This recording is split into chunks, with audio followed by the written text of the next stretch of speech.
Good morning, good afternoon, or good evening. Welcome to Slumpbuster with Julian and Dre, episode 23, recording here on January 15th, 2020. On today's episode, we talk about Conor Cowboy, UFC 246, the MLB's punishment on the Houston Astros, your national champion LSU Tigers, and, of course, your NFL playoff preview. Without further ado, welcome to our show.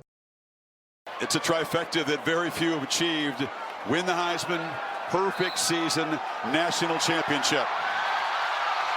As they say in the Bayou, laissez la bon temps rouler. Let the good times roll. LSU sits on the throne of college football. The confetti shower inside the Superdome, and somewhere down there, Tom Rinaldi with a happy coach-up. Chris, thank you very much. Ed, everything you've been through, all it took to get here. When you look up and you see that confetti fall, what goes through you? Homie, where you make it? You like to see homos naked? Homie, where you make it? Hey, you like to see homos naked? That's cool, man. Whatever. No. Homie, where you make it? Home, where you make it? Oh. Everybody know that. Goddamn, boy. Dre! What up, Juju? Are you ready? Because we got a packed show. This might be a record breaker as far as, items we have to cover, time we have to spend here. We're going to be straight up honest on this one. We're not going to say we think this might be a short show. We think this is going to be a long show. We think this is going to be the longest show in the Slumpbuster history. So if you have a huge slump to bust, this is the one right here. This is the move, guys. I don't know if that's supposed to excite people or supposed to make them upset, Juju. But yes, absolutely, it's going to be probably one of our longest shows. But there's tons of good content, though. Yeah, I mean, the sports headlines this week are amazing. There's a lot of stuff going on. We got a big fight this week. We saw a big heavyweight smackdown the other night in the college football national championship playoffs. So we get to decide on who's going into the NFC and AFC championship games this coming Sunday. There's a lot going on. I'm excited about this. We finally have resolution on one of our biggest stories of the year with the Astros scandal. There's still more to come. We're trying to figure that one out. But yeah, there's just a lot of headlines we're going to cover. So I think we probably shouldn't even waste much time. We should pretty much just get right into it, honestly. All right, let's do it. Let's start it off with what happened on Monday night. College football, national championship, LSU, Clemson. LSU 42, Clemson 25. Joe Burrow, 463 yards and 5 touchdowns against the defending national champions. Wow. I mean, we already knew he was locked in number 1 overall pick. There's no way the Bengals were going to miss him as the kid from Ohio. But he basically made a big, fat statement that I'm not just a blip in the radar. I am an NFL talent because I beat a team that has potentially a whole defense of NFL players. You look at that national title game, if I told you 75% of those guys were going to be in the pros, you probably believe me, right? I would believe it. This is probably one of the best matchups that we've seen in a college football playoff final, right? So for a national championship, because a lot of people thought Ohio State was the best Ohio State team that we've ever seen, and Clemson came in and beat them. Clemson was also the defending national champs, and then you have LSU that just had a historic season, went undefeated, and so you have these two juggernauts. And honestly, you're exactly right. I think in the first 2 rounds, the majority of the people whose names are going to be called, they're going to be coming from one of these 2 schools. And if you include Ohio State, right, and maybe even Oklahoma possibly, right, the guys that finished in the college football playoffs, you're going to hear a lot of those names coming from a lot of those schools. The main things there's going to be question marks that are going to follow Joe Burrow when it comes down to this journey is when you look at the sheer talent he had around him, that Jamar Chase kid, oh my God. Was there anyone on Clemson that could stop him? He embarrassed that cornerback there so much that they basically had to tell him take a seat during the game. I mean, 221 yards on 9 catches for 2 touchdowns. Then you had Randy Moss's kid who's just carrying on the family legacy at the tight end position. How fun is it going to see to have Thaddeus Moss in the NFL soon? One of my dreams is that he gets drafted by whatever team Tom Brady is at age 50. That way we could see Moss, Brady one more time. I know. No, it's exciting. I always love when you see, kids of really good athletes coming up, right? It's sort of reminiscent of the old days. Do I think he's as good of an athlete as maybe Randy Moss? I mean, he's up there. He's still going to be really good. I don't know if he's quite at his dad's level. But a little thicker. You definitely tell that tight end build is a little bit more on him. Oh, yeah. 100%. But no, I mean, this LSU team, they were just fantastic. I mean, even rushing, right? They had Edwards had 110 yards. Burrow had a rushing touchdown. All over. This team was just stacked with talent on both the offensive end and the defensive end. And yeah, in fact, Burrow, he set the all-time touchdown record for college football with 60 passing touchdowns, which is just what? Mm-hmm. You have less games than the NFL season. And isn't it more poetic too that he also broke that throwing it to Thaddeus Moss? Mm-hmm. It's incredible. Like, this kid is just going to go so far. It's going to be fun to see him. I don't care if he gets drafted by Cincinnati, Carolina, Miami, whoever you want to throw out there. I think it'd be a mistake if Cincinnati traded out of that position. I think that they just need to get this kid, because we mentioned it the previous week. Even if you don't buy in fully as Joe Burrow, as an NFL talent, as a NFL difference maker, I think he's the right selection for that team.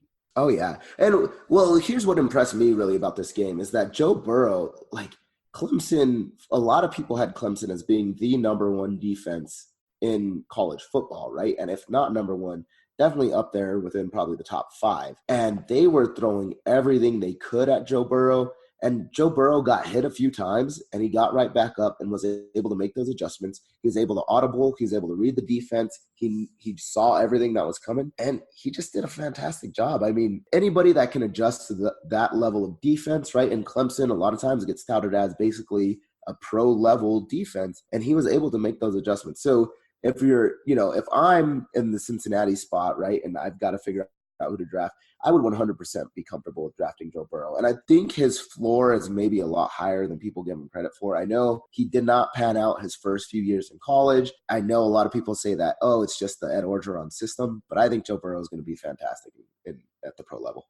Well, it's not necessarily the Ed Orgeron system. It's this what's his name, Joe Bryant system. Yeah. Who he's now officially the OC out there for Matt Rule in Carolina. That's why a lot of people are linking the Panthers to potentially wanting to trade up. I don't think it's going to happen because, again, if you're Cincinnati, I feel like Carolina has to get you in like a bear hug or something that makes you want to like give up that position, because you stay put. You need to get a franchise quarterback. Mm-hmm. I'd rather go broke drafting a franchise quarterback than doing what Cleveland did and just like passing on talented offensive performers like Carson Wentz, Deshaun Watson, Patrick Mahomes for years, and now they're stuck in this weird limbo that Cleveland's been stuck in. So just draft the quarterback. Make it easy on yourself. That's the way I see that.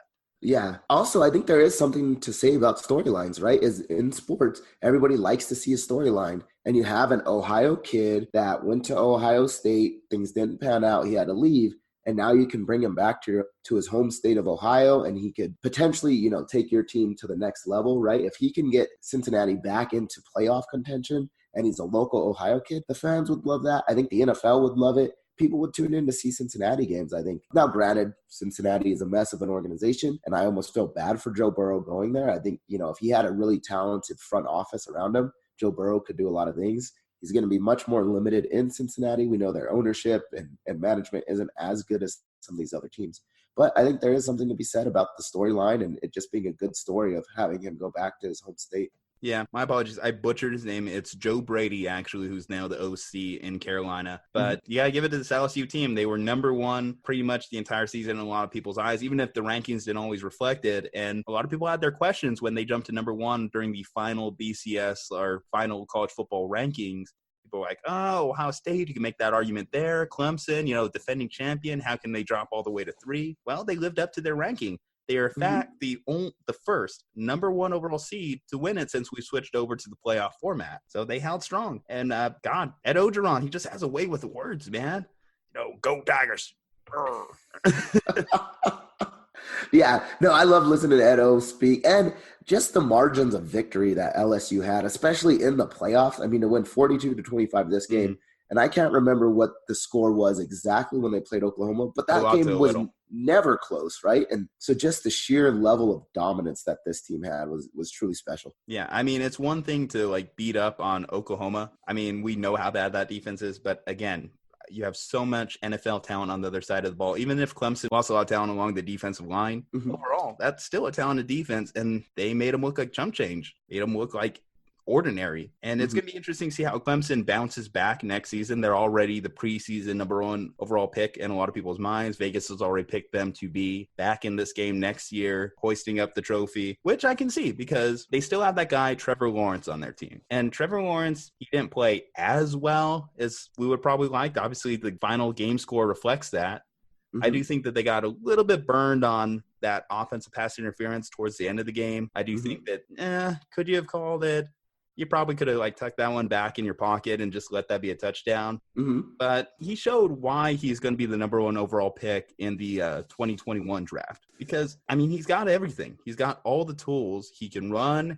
He can pass. He's a great athlete. I don't think you have anything to worry about. A lot of the national media has bought into this theory that, does this kind of make you think twice about Trevor Lawrence? No, not at all. There's going to be a lot of teams that are going to be tanking for Trevor next year. And I can see why. He has the talent. It's like falling into that Andrew Luck draft, falling into that Peyton Manning draft, which is funny that the Colts did that both times. I wonder if that's going to hold true again. But I think the thing, it's almost absurd too that he has to even go back to play. He's so proven. We saw what he did as a freshman. We saw what he did as a sophomore. And the fact that he has to even go back and risk getting hurt, and we've already seen Tua, right? And I hope he has a fast and, smooth, simple recovery. But the fact that Trevor Lawrence has to even go back to college to risk getting hurt, I would take him number 1 right now. Top 2. I would argue, right, that Joe Burrow has maybe earned that number 1 spot this year. But if Trevor Lawrence goes this year, there's even debate that maybe you take Trevor Lawrence over Joe Burrow. And so I don't think that this game impacts his stock at all. And if anything, if I'm Trevor Lawrence, I would almost hesitate to maybe take a red shirt next year and just sit out. Though I know people wouldn't like that. I know the NFL wouldn't like that. But I just feel bad. I hope he doesn't, 100% hope he does not get injured next year. Well, here's where the two sports differ. Here's where football and the NBA differ. You need to be on the field because you earn so much more credit with not only fans, but your teammates by them having you on the field. And that's what football guys like to see. That's what coaches like to see. GMs like to see. You don't think if Trevor Lawrence sat out an entire year, there wouldn't be coaches at the combine that would be like, I don't know about this guy. I don't know if he has that passion to necessarily lead us, which you can argue, hey, then you're going to miss out on one of the most amazing generational talents just because you don't buy into his mentality. But you know what's that old saying? 90% of the game is mental, and I do think that being out there, being on the field, being a leader is what elevates quarterbacks more than any other position and why it's the most important position in the game. And all things considered, come on, quarterbacks, there's so many rules to protect them that I don't think he's at risk as much as other positions that we'll get into later. Yeah. No, I mean, without a doubt, that's true. And people don't realize how big Trevor Lawrence is. On TV, you see him with his long, silky hair, right? And he's sort of he's kind of tall, and you're like, oh, he seems like a small little dude. He's a big dude still. So the risk of injury, like you said, I think is a lot lower than some of the other positions. But still, okay, if he redshirted, you wouldn't take him number 1 overall? Well, I would have my questions, especially if, let's say, someone got hot at the right time in the same way that Joe Burrow got hot this year. Let's say Justin Fields has an amazing season next year. Then it's going to make that question a little bit closer in my mind.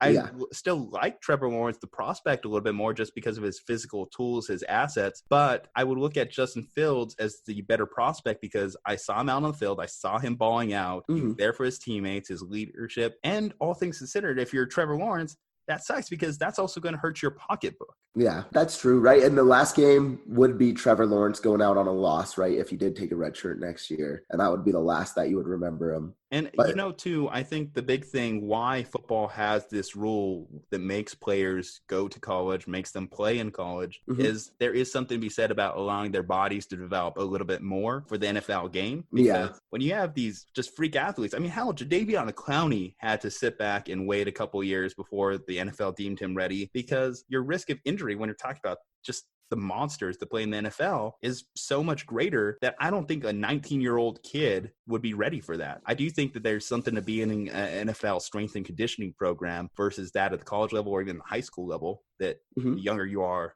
the less prepared you are. Your body doesn't really even mature till you're 25. Yeah. No, there's definitely a point to that, right? Is that I think you're exactly right. The game of basketball is a lot less contact, obviously, right? You're not getting tackled. And sometimes there's hard fouls, but it's much more of a finesse sport. And if you could jump high and run fast, you know, it doesn't matter what age you are, you'll be pretty good at basketball. But, you know, if you're 18 years old and you get blasted by a linebacker, right, like you might not be able to perform anymore. You might not even be able to walk at that point. So without a doubt, I definitely think there's something to it. Either way, though, I'm excited to see Trevor Lawrence when he does get to the NFL. I think he's going number 1 overall next year. I mean, maybe he regresses a little bit, but even still, I would take him number 1. Would you rank Clemson as your preseason number 1 for next year as well? Fall in stride with the Vegas predictors? I mean, you're still going to have Ohio State there. They're going to return a lot of players. You have to figure Alabama might have a comeback year. I think I ranked them number 1 overall still is because of the returning players and the fact that Dabo Swinney is one heck of a coach. Like, that dude knows what he's doing. And granted, they couldn't pull it off against LSU this year, but that dude knows what he's doing. And I think he's even up there with Nick Saban, right? Like, he might even be better than Saban. Yeah. I mean, there's ton of talent. I mean, it was a great game. Even if the score was, over the Vegas line, it was a great game because we got to see a lot of players that we want to see at the next level on the field, playing their heart out for that trophy. It was a great story. Like I said, this is one of the biggest senior seasons that like a player could have. And I'm glad for Joe Burrow. And hey, we'll talk about him more as the combine hits and his pro day hits. And officially he's holding that orange and black striped Bengals jersey with Roger Goodell on draft day. So the next big story of the week, again, we're wrapping a bow on one of the stories that really blew up towards the end of 2019, Houston Astros. The MLB laid down the hammer, or did they? Did you think that this punishment was a little light? Because officially, $5 million on the organization. Then you had AJ Hinch and Lynn, they're like GM. They got a year-long suspension from the MLB. And then to add on to that, they got fired from their jobs. The Astros, again, back to the organizational side, lost their first and second round picks in the next 2 drafts. What do you think?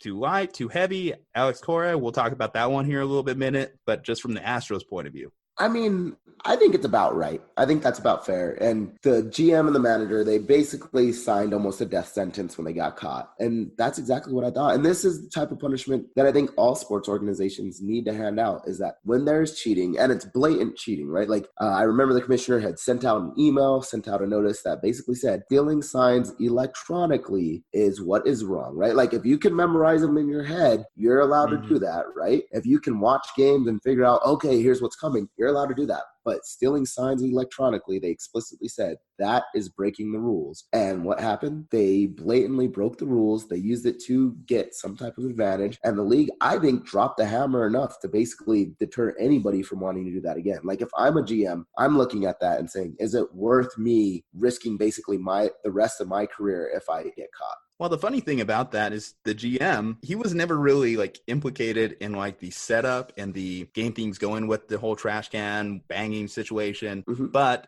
why he was suspended was because the MLB investigation determined that he knew of it and didn't stop it. It goes into that old saying of like, see something, say something. Well, he didn't say something. He went silent, and that's why they came down on him. The thing that caught me off guard, because we were coming at this when we last talked about this, was I think they should kick ownership out. I think that anyone, even the highest level, needs to be held accountable for this. Well, Jim Crane, he went unfazed at this. Like I said, he was able to fire both AJ Hinch and Lynn, But is that right? Is that okay? Because like the investigations didn't really necessarily tie anything to him. Are you okay with Jim Crane going through this unfazed? I mean, personally, no. I think Jim Crane should have some type of punishment, right? Like, I know there's the $5 million, and sure, that hurts your pocketbook, but these dudes are billionaires. Like $5 million to them, they don't care. Some players are getting paid hundreds of millions of dollars, right? And so you've got guys being paid hundreds of millions of dollars. $5 million to you isn't really that much. And he still basically gets to keep his t-shirt that says, that Houston Astros are world champions. Like, okay, I'll just hire another GM. I'll hire another manager, and we still get to keep our trophy. We still get to keep our awards. We keep our recognition. And so I think it should have come down a little bit harder on Jim Crane. But at the same time, I could see where the league is coming from and basically saying like, hey, we don't have enough information. We don't have enough evidence directly tying Crane to this. And as an owner, a lot of times good owners actually let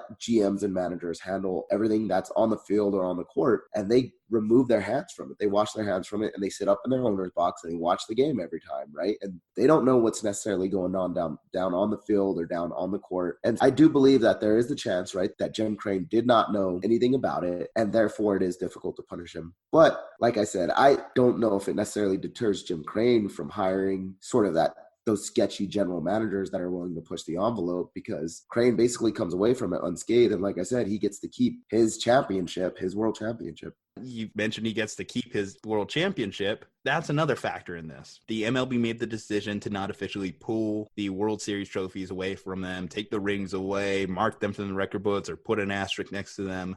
Mm-hmm. Which some people are up in arms about. I'm not. Why I'm not, and we mentioned this before, I never agree when the NCAA goes in and takes wins away or Heisman's away or national championships away, because you know what? I saw the games. Mm-hmm. We all live in a age where we could just pull up the game results on our phone, pull up the highlights, basically watch the entire game. If I want to go back and watch Game 7 of the 2017 World Series, well, guess what? I could pull it up on my phone right next to me. Mm-hmm. And that's one of the major reasons why I just don't agree with the philosophy of taking away wins, because we know what happened. Yeah. And if you're like the Dodgers, right, like you're not going to go all of a sudden print out world championship shirts, because everybody knows that you didn't win that. And there's no way you can go back to that point in time and replay everything and just say, hey, now let's replay it without cheating. Like, players have moved on.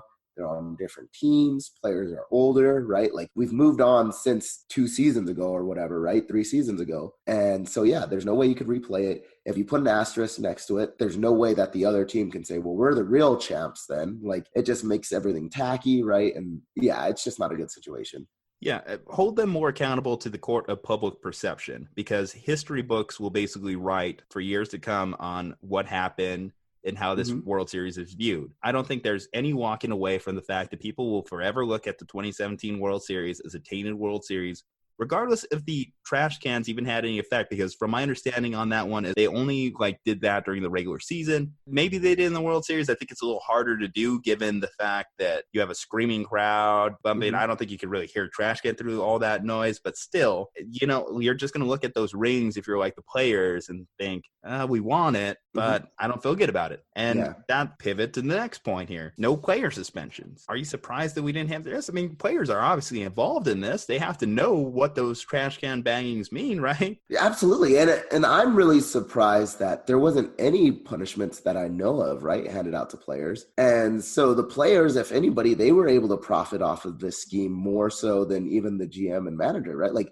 they're the ones that got the ring, and they're the ones that, got labeled as world champions. And the fact that nobody was willing to put a stop to it or come forward. And so, sort of like the general manager being guilty by association, well, these players all knew about it. And these players obviously knew what the trash can banging was, and they were the ones that were utilizing it. So why nobody was punished from a player's standpoint? Maybe the league is thinking that's too many people to punish, right? Because then you got to punish an entire team worth of players. But still, like a fine or something like that, I would think that they would at least do something to say, hey, we're going to make it clear that players should not be involved in this stuff either. I guess maybe their thought process on it was tying it to a specific player, or for the players that are on different organizations now, do we want to punish these other organizations for something these players did while they were with the Astros in 2017? It's kind of a weird gray area, but I still think that at minimum you should have said, okay, Jose Altuve, and I hate to implicate Jose Altuve because he's been such a great story in the MLB for years, but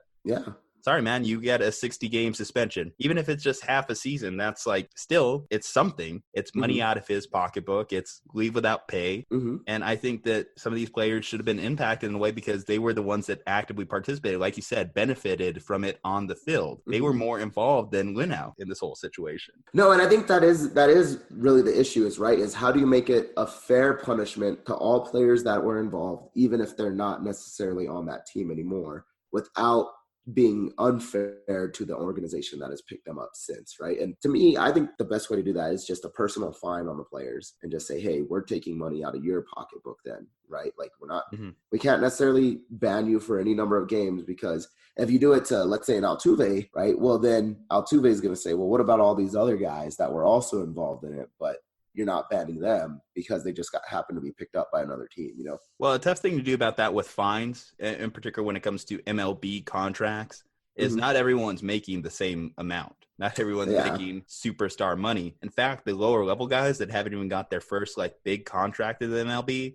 are making in the $100,000 range, which I mean, still great. Don't get me wrong, $100,000 to play a game. But if someone tells you like, oh, Jose Altuve, you have to get a $1 million fine, let's say, then how do you scale that to the lower level guys that were also doing it, that were on their rookie deals at the time? Yeah, and maybe it's like a percentage thing, right? A percentage of your contract, right, during that year or whatever. But then you've got, I'm sure there's player bonuses and all kinds of different things, right, that maybe they earned it that season. But yeah. I mean, while the investigation's not done, they can still levy like punishments and fines. In fact, one of the second phases to this story is going to be Alex Cora. So Alex Cora, he was the hitting instructor for the Astros, or the hitting coach during their 2017 title run. And he was also the head coach of the World Series champions, Boston Red Sox. 2 championship teams Alex Cora was involved in, 2 teams that have been being investigated for scandal in the last couple months. And now he doesn't have a job. He hasn't had an official punishment handed down aside from the firing because they couldn't punish him for the 2017 stuff without first finishing up their investigation on the 2018 stuff. So what do you make of Alex Cora? Do you think this guy just needs to be gone forever? I would 100% think so, right? Like if you, and this is what I'll always argue, and this was the argument that I had about John Jones, right, when we were talking about best fighter of the decade. I think this stuff should disqualify you from participating or having accolades, right? And it's the same argument that I'll have with the Patriots, and people will call me a Patriots hater or whatever. The fact that you're getting caught repeatedly doing shady behavior and you're blatantly cheating, in my opinion, you have to be gone from the league. And so I'm glad that, you know, the organizations were willing to stand up and say, hey, you're fired, even before a punishment was handed down.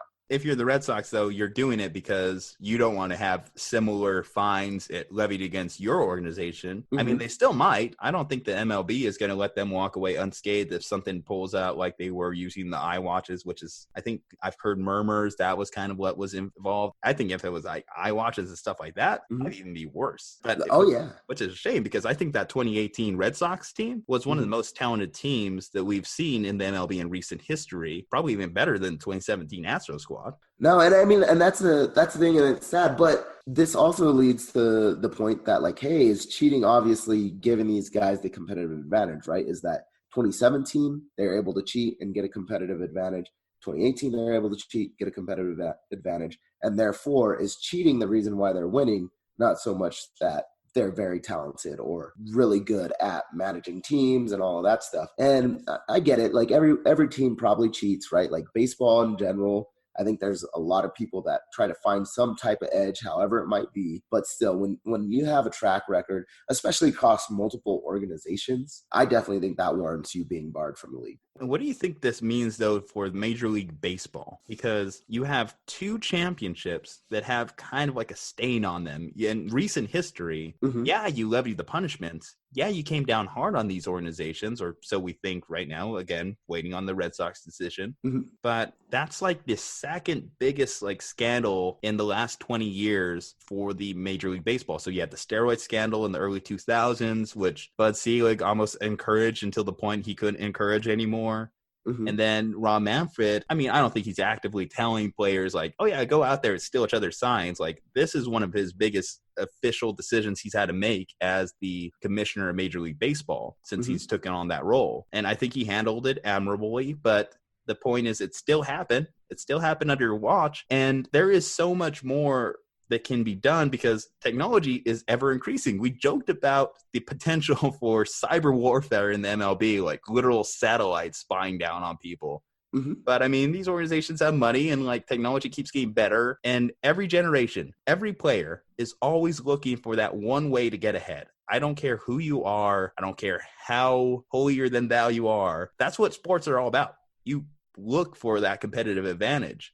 There's different ways of going about it, and some are moral gray areas, whether that be using technology, which is why this one is such a black stain, or whether it be PEDs, which is another, just, you know, like you look at that as a difference than you just being able to use it through your own mental wherewithal and, you know, physical abilities. I don't know, like what do you make of this for Major League Baseball? Good, bad? Do you think indifferent? I mean, I think it really is a really big stain on MLB, right? And the sport of baseball. And in fact, I've even heard people come out and say, like, I think baseball is the dirtiest of the professional sports, right? And maybe it's a little bit unfair. Maybe it's because it's right there blatantly in our minds, right? And we just saw this big scandal. But like you said, they've had the steroid scandal. They've had, this form of cheating with the technology. There's also been the juiced balls, even though that's not necessarily cheating, right? But some people are saying like, hey, maybe that's like a form of dishonesty in a sense, right? And boosting the ratings with the long ball, yeah. Exactly. And so I think this further hurts and tarnishes the MLB's sort of reputation and what they are as a sport at the moment, just because like, hey, you have all these cheaters, you have all this dishonesty, and I think, it's going to start hurting possibly ticket sales. Like they're already sort of struggling to put butts in seats at baseball games, and a lot of teams are having to figure out like what sort of promotions can we do, and how can we make baseball games fun again? What can we do to get butts in seats? And stuff like this definitely makes it harder. Yeah, I mean, I'm always going to love baseball. I'm always going to enjoy my Giants, when they're good. I'm always going to make an effort to see the World Series, see the playoffs. So, like, this doesn't affect me overall. I mean, I grew up during the steroids era. We both grew up during the steroids era. In fact, I mean, I was probably pro steroids. This is a little bit of a different animal because I do think that steroid juice balls, that's more built for your entertainment. When you have like another team that has this competitive edge, it's cheating because it's not like the Dodgers or the Yankees or any other team that played the Astros or Red Sox in those given years were doing this on the field at the same time. With steroids, there was a difference because for every juiced batter, there was a juiced pitcher throwing it to him. So there was a counterbalance there. This one just feels so much dirtier just because only one team was profiting off of it. Only one team was benefiting off of it. And one team held the trophy at the end of the season. Yeah. Yeah. And it just so happened to be those teams that were benefiting from the cheating, right? All right. Well, I mean, we'll see what happens. We'll see what kind of suspensions that Alex Cora may get. I think he's just going to get a lifetime ban, and I think that's justified by Rob Manfred. But we'll move on because there's still a lot to be figured out in that whole situation. Let's move on to something kind of fun a little bit, so we're going to talk about a big fight this week, but we saw a big Twitter fight this week as well. So our favorite friend of the show, best Twitter follow, I would say, aside from Antonio Brown, is going to be Kevin Durant. Well, Kevin Durant and former teammate Kendrick Perkins had a little back and forth. So it all started because Kendrick Perkins was just throwing out a simple tweet about what he was going to do on SportsCenter that night. He was like, I'm going to talk about why I believe that Russell Westbrook is the best player to ever put on Oklahoma City Thunder jersey. He is Mr. Thunder. And then I believe Mark D'Amico, he's a Celtics beat writer, if I've read this right. He responded, yeah, he put together the best career with that organization, but he's definitely not the best player to ever put on a jersey, which, I mean, I get. I'll give him that. And Kevin Durant is, of course, who's gained reference in that situation. Kendrick Perkins responded, hey, Kev left the door open and Russ walked right in. D'Amico responded, I think Russ walked right in the door called the second round of the playoffs 3 straight times. Accurate. Perkins, KD lost in the second round without Russ when I was there. So what's that mean? And this is where things got interesting because Kevin Durant, with a kamikaze attack, just threw in there, yeah, and our starting center, Kendrick Perkins, averaged a whopping 2 and 3 during that series. You played hard, though, champ. Lol. That lol for emphasis there. Kendrick Perkins, facts on the averages and facts on the champ part 2, because he's still holding on to the Celtics 2008 run, like I am. But then he came with something a little bit harder. He peppered in there the only natural comeback you can always throw at Kevin Durant. Boy, stop. You did the weakest move in NBA history, up on a team 3-1 in the Western Conference Finals, and then go join them the following season. Heart of a champion right there. Am I right? Am I right? Just to clarify. Kevin Durant sent a gif of a sloth yawning, and that was that.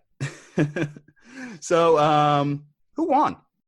I mean, I think Kevin Durant, right, had the better statistic, right? And the better point is that Kendrick Perkins was garbage when he was on those Oklahoma City teams at that point. But Kendrick Perkins, he was sort of past his prime already. Everybody already knew that. But I mean, I just think this shows that Kevin Durant is always going to go down in history as making the weakest basketball move that you could, which is joining a 73-9 team. Yeah, it's not just weak because it's the 73 and team. It's the team that knocked you out of the playoffs the previous year. That is why I am always just going to remember that about Kevin Durant. And it's not just sour grapes because he picked the Warriors over my Celtics that offseason. Granted, a little bit, just a slight bit. I mean, we sent Tom Brady to go pick him up, and he didn't even go for it. But, oh, well. Here's my thing. I don't think that Kendrick Perkins was necessarily wrong in the initial statement on what this was about. Is Russell Westbrook Mr. Thunder? Yeah.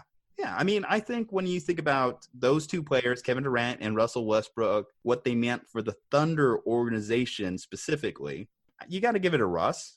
The triple-double machine. He was one of the most exciting players. I don't know if you saw that tribute video that they made for him in his first game back in OKC, but you can tell those fans really loved him. Westbrook really loved the OKC Thunder organization. And it's a shame that that team never pulled down a Larry O'Brien trophy. When it comes to Kevin Durant, now that I'm thinking about his career, is he more a Warrior than he is a Thunder? Or is he just more a Kevin Durant, an enigma? Yeah, I mean, I think it's sort of just a Kevin Durant because that was the thing is when he was with OKC, everybody still thinks of OKC as Russell Westbrook's team, not so much Kevin Durant. And that's due to Russell Westbrook's loyalty, right? Like he stayed there after Kevin Durant was gone. He stayed there after James Harden was gone. He even recruited Paul George to go over there. He recruited Paul George to stay there for a year. Unfortunately, things fell apart, and I think that was the organization's choice was, hey, yeah, it's about time that we blow this thing up, right, and try to start everything. But so Oklahoma City, that you don't really think of Kevin Durant. And then when I think of the Warriors, I don't think of Kevin Durant either. And granted, Kevin Durant probably was the most crucial piece to the Warriors being able to win those two championships. I mean, even in this championships, that series that Kevin Durant got hurt, like you could tell those 16 minutes that he was on the court when they were playing against the Raptors, Kevin Durant was unstoppable. And I want to say that he scored like a point for every single minute that he was out there or something like that. So obviously Kevin Durant had a huge impact when it comes to the Warriors, but I think people still think of that as the big threes team, right? Like the Steph Curry, Klay Thompson, and Draymond Green's team. And Kevin also never really meshed as well with those guys either. Like even down to the point where you had one of his own players calling him the B word in their final season. Yeah, Draymond didn't really mess around with that one. And it's funny that so he drew that kind of vitriol from Draymond during that particular game. And now he's getting it from KP in this little Twitter exchange. And I think it just, when you really break down, how do other NBA players look at Kevin Durant? I know everyone likes to play these platitudes like, oh, he's one of the best scorers of all time. He's a dynamic shooter. But I think deep down, and everyone's like hard in their like inner like gut feeling when they think about Kevin Durant, they always just think about this because it didn't take Kendrick Perkins but a second to throw out that 73-9 Warriors free agency move. I mean, that was just the easiest comeback that he had lined up in his back pocket. And I think because this isn't the first NBA player to come at Kevin Durant and say, yeah, that was weak. Yeah, that was weak. I would never do that. That's dumb. LeBron did this, but even he wasn't as bad. We don't consider that Heat team in the same category as the Warriors. I think that's just something he has to live with. And you can tell Kevin's just bored being on the bench, injured, not playing, because I think when Kevin's on his best is when he could stay off his phone and just be on the court. No, I definitely think you're 100% correct on all of those points. And honestly, like Kevin Durant is almost the professional athlete version of a bandwagoner in a sense, right? Like he joined the bandwagon and everybody hates bandwagon fans, right? All of a sudden you had all these Warriors fans just because they were winning championships and they got Steph Curry. Same thing has happened with the Patriots, right? You get all these bandwagon fans. And that's essentially what Kevin Durant did is, hey, where's the best team? I'm going to go join them. Now, since I think he started, or at least trying to sort of redefine himself, saying, hey, I'm going to go wherever I want to go, going to Brooklyn. But people still will, like you said, will always remember the, hey, he just joined the bandwagon and just did the weakest move possible, right, to form a crazy, ridiculous super team, which I've always argued that the super team era sort of started with the Chris Bosh, Dwayne Wade, and LeBron James team up, but that just took it to a whole nother level that was despicable in a lot of people's eyes. I mean, because what stands out about the Miami Heat team is it came together. We didn't know what that team was. We didn't know what it was going to be. And as we look back on it, we realized it was a flawed roster. We knew what that Warriors team was. We knew exactly the type of situation he was walking into, and we knew he was the second best player on the face of this God's green earth. Mm-hmm. And so it was like no secret. Okay, they're going to sweep their way onto the finals. This is going to be easy pickings. There's no doubt about it. You can officially say the 2016, 2017 Warriors team, or sorry, maybe I got it wrong. 2017, whatever. They're going to be the champion that year. They're going to be the champion the next 2 years. It doesn't matter as long as Kevin Durant is on that same roster that has 3 other Hall of Famers. Who's stopping them?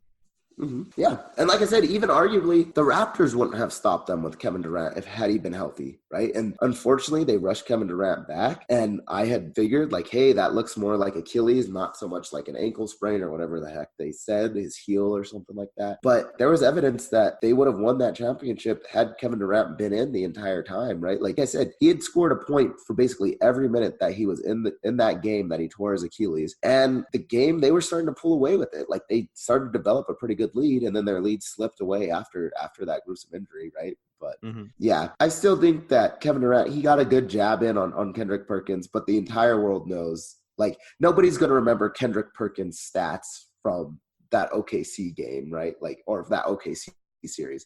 Everybody's going to remember Kevin Durant pulling that weak move, going to a team that had just beat him the year before. I'll end this like talking point on this and just say all it takes is one trophy for another team not named Golden State for Kevin Durant to save his reputation. Mm-hmm. If he wins a title in Brooklyn or somewhere else, maybe he goes back to OKC to end his career and wins one there. Who knows? All this will go away. He can live comfortably. You just got to stay off the Twitter. Hey, I'll take his social media habits over AB's any day, personally. So closing on the Kevin Durant thing, but AB just can't believe his. Why are you Instagram storing this? This does not put you in a good light, my friend. Are we talking about the police thing? The police thing, you know, he's yelling at his baby mama. It's just a whole mess. I mean, you're doing it in front of your kids. What an idiot. Yeah. No, that dude, like, and I just feel bad for his agent. Like, at this point, what can you do? Like, you can schedule a fight with Logan Paul. That's about the only thing you can do, right? Is do a freak show, sort of like a Conor McGregor versus Floyd Mayweather. You know what was going to be the result, right? You knew it was a freak show, but that's the only way you could make money now. With Antonio Brown, like, you might as well schedule that fight with Logan Paul, because he's never played another game in any sport. Perfect segue. I'll just go because, again, I don't want to go on an AB rabbit hole. I'll just say you mentioned Conor McGregor. Let's talk some Conor McGregor. We'll go back to AB next week if he, I don't know, does something. Whatever else. he does next. Right? Whatever he does next. The life and times of AB. Maybe a new music video will drop and we'll review it. Who knows? Anyway, Conor McGregor, UFC 246 is taking place this weekend. So there's actually a couple fights. So this is a big card for Albuquerque. I mean, you have the head main eventer with Conor and Cowboy. Holly Holm is on this card too. She gets to face Raquel Pennington. Don't know much about her, but I know like Holly Holm needs to bust the slump and get a win this weekend. But you want to just do a quick one on that one before we get into the main event?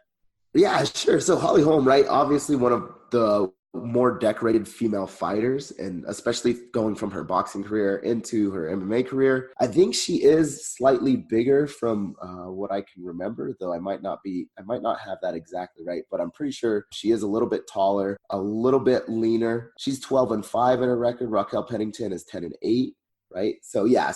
So Holly is a little bit taller. But maybe you're projecting. I don't know. Okay, maybe I am. Okay, Holly is a little bit taller, right? 5'8" versus 5'7", so it's not much of a height advantage, but the reach advantage she actually has a little bit more. So 69 inches versus 67.5. Nice. So nice, 69-inch arms. I like that. Yeah, you know.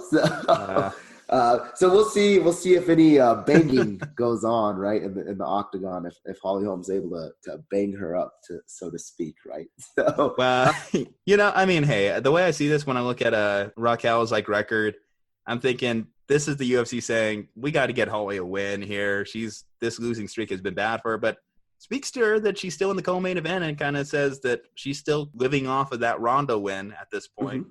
Yeah, no, it definitely does. And I think you're right. I think they're trying to get Holly Holm that win again, right? I mean, Albuquerque has an entire day dedicated to Holly Holm, which is to celebrate that time that she knocked out Ronda Rousey. The issue is Holly Holm, she never quite evolved. And I always tell people this, the ground sports are much harder to learn than the stand-up sports. If you're a good ground fighter, right? If you're good at jits and you're good at wrestling, it's a little bit easier to transition the boxing, right? And the kickboxing and the Muay Thai and all of that stuff. Like Frankie Edgar, for instance, he is a really good example. He was a really good wrestler, just a really high-level wrestler, did 1 week of boxing classes, took his first amateur fight and was able to win it. Holly Holm went the other way. She went from a stand-up striking sport. Now you're trying to add in the ground game, and she has 0 submission win, right? So she's got a 67% knockout rate, which is fantastic. But when it comes to the girls that have sort of evolved and developed in MMA, they're able to get her to the ground. They're able to beat her on the ground. And it's just Holly's weakness. I mean, she did get a takedown against Miesha Tate, if I remember that fight correctly. And I believe she even took down Ronda at one point, which was a surprise because we didn't expect her to have any kind of grappling ground game. But you're right. Holly Holm is pretty much a one-dimensional fighter in the sense that her striking is where she's going to live. I mean, just going back to her boxing background, her kickboxing background, and it makes sense. I mean, go with what you know. If that's your strength, double down on it. And, I mean, it's clearly gotten her some big wins. But, I mean, these other girls, as the sport continues to grow in that division, they catch up easy. They know what to guard against. And when you go into a fight against Amanda Nunes, for example, you want to stand up and strike with her? Okay, well, Amanda Nunes is going to hit you with those freight trait-like fists that are just going to absolutely destroy you, bomb you. I don't know. I mean, I'm rooting for Holly. I hope that she can get back in the win column with this one. But she's just not going to be back at that top tier level for me. I don't think that there's any way she can really pull back into that headliner, that championship tier.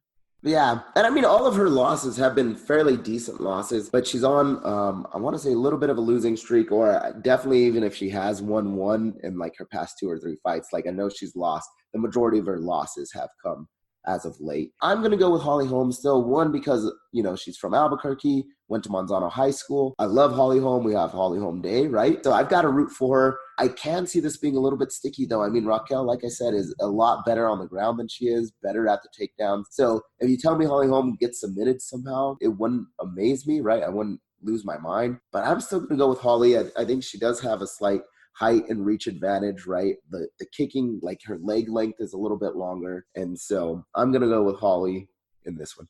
Okay.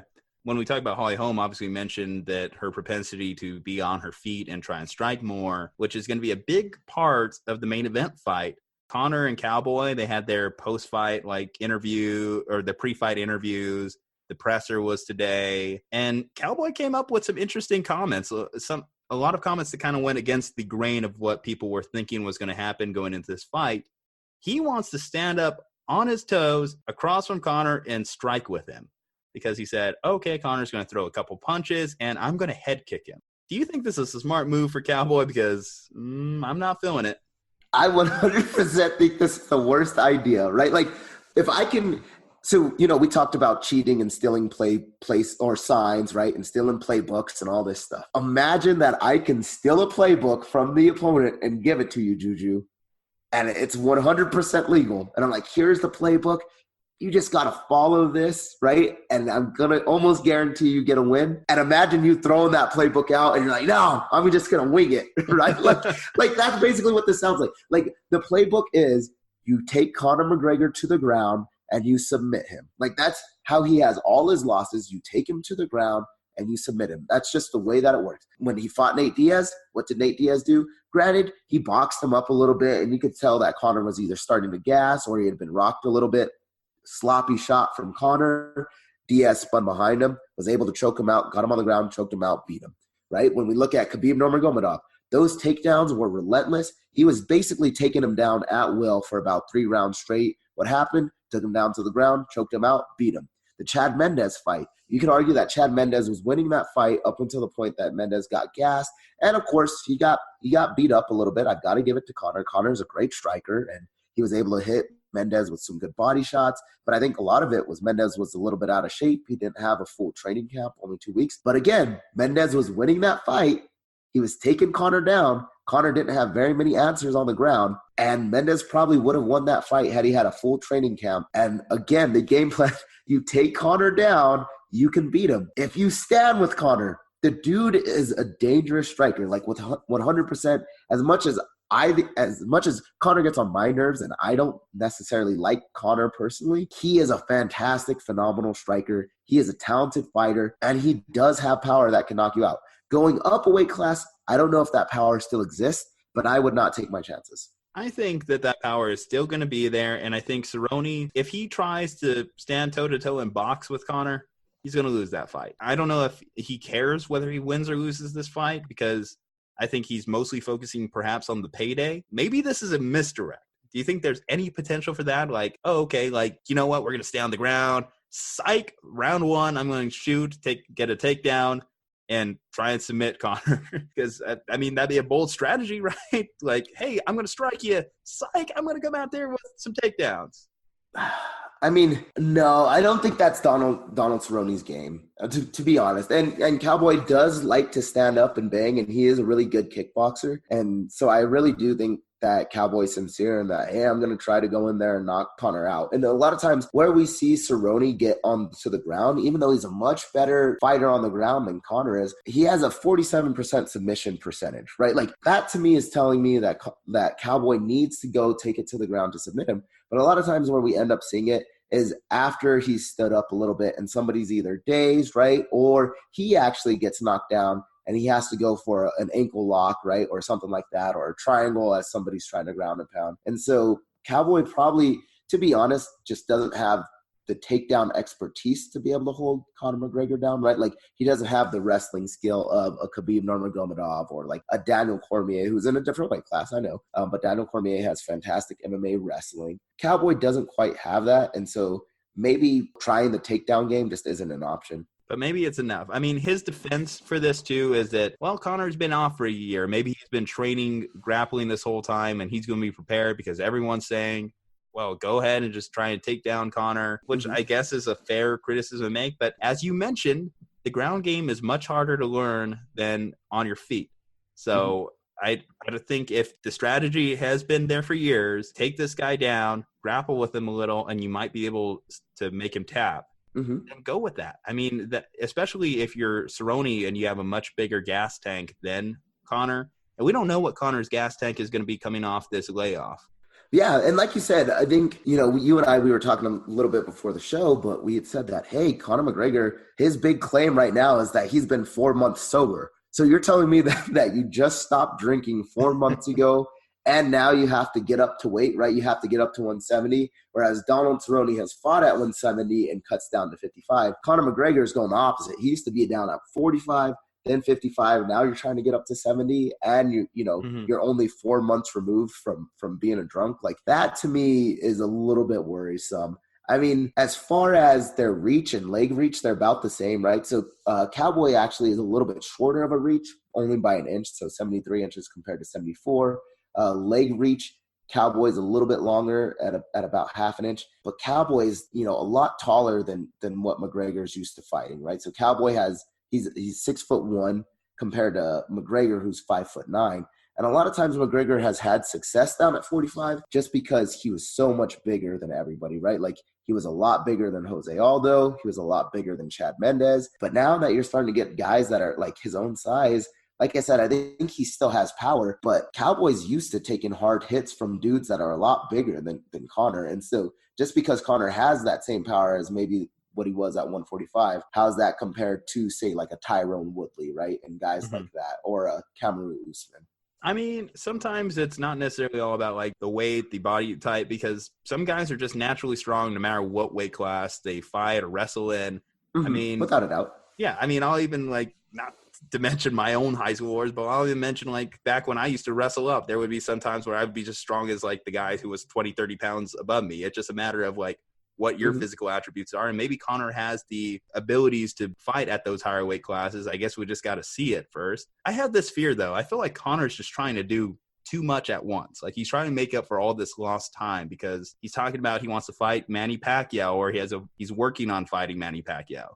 He wants to do this rematch against Floyd. He wants to do the rematch against Nate. He wants to face Jorge Masvidal for the BMF title. He wants to take on Kamaru Usman. It's like, that's 5 fights, and you haven't even had your first fight in almost a couple of years. I do worry, like, is he just trying to make up for too much lost time? Because I believe he wants to have 5 fights this year alone. That's his goal. Yeah, and to me, it just sounds almost like being desperate, right? Like, it's like, hey, remember me, remember me, remember me. Like, I'm still here, right? Everybody, don't forget me, don't forget me. And so I just think Conor is trying to make up for all that lost time and honestly probably lost revenue, right? Like he didn't get that many pay-per-view buys. Obviously, when he was out, like you can't get pay-per-views if you're not fighting. Then the last real memory that people have of him was getting choked out by Khabib Nurmagomedov in a fight that wasn't even close, like even remotely close. His sponsorships probably are not going as well as he had probably hoped, or at one point back when he was the double champ. And so I feel like he's trying to shove himself down everybody's throats, and which to me it almost makes me a little bit sad, right? Like as annoying as I think Conor has been and as much as he's gotten on my nerves, I respected the fact that the promotion basically came by itself, right? Like just him being who he was, being a confident fighter. He didn't have to say, I need these 5 fights and I'm going to do these 5 fights. It was basically, I don't care who Conor fights next, right? Like I just want to see Conor fight. And now it's almost, I've got to shove you down, shove myself down everybody's throat so that they remember me. And it's almost a little bit sad. Do you think it's unrealistic, his goals of being a boxing heavyweight champion or even winning the title at welterweight 170? It would be an outstanding accomplishment if he managed to pull it off. We were mentioning again this pre-show, like I think he would be pretty much one of the few people, aside from like we mentioned Holly Holmes, to hold a boxing world title and to hold a MMA world championship or UFC world championship. Not to mention the ability to hold belts at 3 different weight classes. That would be unprecedented. That would basically put you literally as the best pound for pound fighter of all time, or you'd have to be in that like tier. Oh yeah, absolutely. I mean, and if he is able to accomplish this, 100% Conor McGregor deserves the props, right? Like, I just don't know if it's going to be realistic, right? Like, you got to think about the guys that he would have to go up and fight, because he already claimed the 45 belt. He's already claimed the 55 belt. And I've heard they're going to redo some of the weight classes and all that. But can he beat a Colby Covington? I mean, I don't know about that. Can he beat a Kamaru Usman? Can he beat a Tyrone Woodley? Like, we're talking about killers that come down from 185, 190 pounds that cut weight, and Conor's struggling to make it up to 170. And then when it comes to boxing, is he skilled enough to beat, some of the best boxers in the world? Obviously, he wasn't skilled enough to beat Floyd Mayweather, and he ended up getting knocked out by Floyd or TKO'd. When Floyd is not a knockout artist, that's not what Floyd is known for. Right, he's more known as the point fighter that'll do the shoulder roll and block his chin with his shoulder, get out of a bad situation, and then piece you up as he's moving out. So can he even compete with a Manny Pacquiao who is a knockout artist, right? And guys like that. Would it be amazing to see? Absolutely. Would he go down as one of the best, like just fighters in general, right? Across any sport?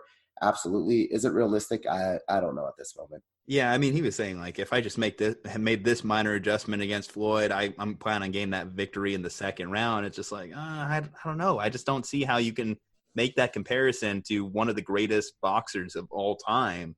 And then you're going to face, like, again, another all-time great in Manny Pacquiao. I mean, he has certain advantages. His reach is outstanding. His left hook is phenomenal. But I feel like, again, there's only so much you can do. You can be a jack of all trades, but if you're a master of none, what does it matter?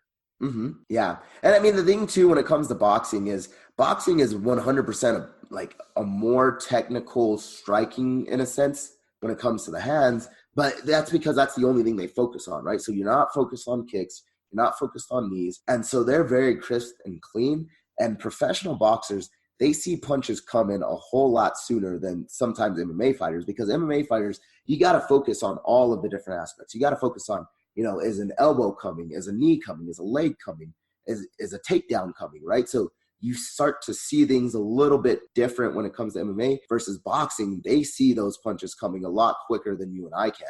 And so they're moving their head before you and I can even think of like, oh, there's a punch coming. And Conor McGregor, I don't know if he has that. I don't know if he has that intuition yet of a really high-level boxer. And I'd also be concerned if he's trying to do these simultaneously. It's hard to prepare with the same level of training for a boxing match while you're also trying to keep all your strike, keep all your grappling, keep all your leg kicks in your prime. That way, when you go into a UFC fight, you're not looking totally uncompetitive. I think it's overload. We'll see. I mean, I'm rooting for Conor. I'm going to stick with my pick. You said Cowboy the last time we discussed this fight. I said Conor the last time we discussed it. I'm going to keep it as that. I'm not going to shift gears. I do think it's really hard to sell a whiskey company whenever you're claiming you're sober, but their own. Rapid fire. Pick the rest of the card for me. Just go down the list quick. All right, so moving down the list, I definitely have Donald Cerrone, so I'm going to keep with my pick. I just think that Donald Cerrone has a few more options when it comes to winning. Again, I've got Holly Holm. I'm going to take Oleinik in that fight. I'm going to go Claudia Gadelha, and then I'm going to take the upset probably. I'm going to go Diego Ferreira over Anthony Pettis. Going against conventional, but I like it. I think I was also picking that pick as well.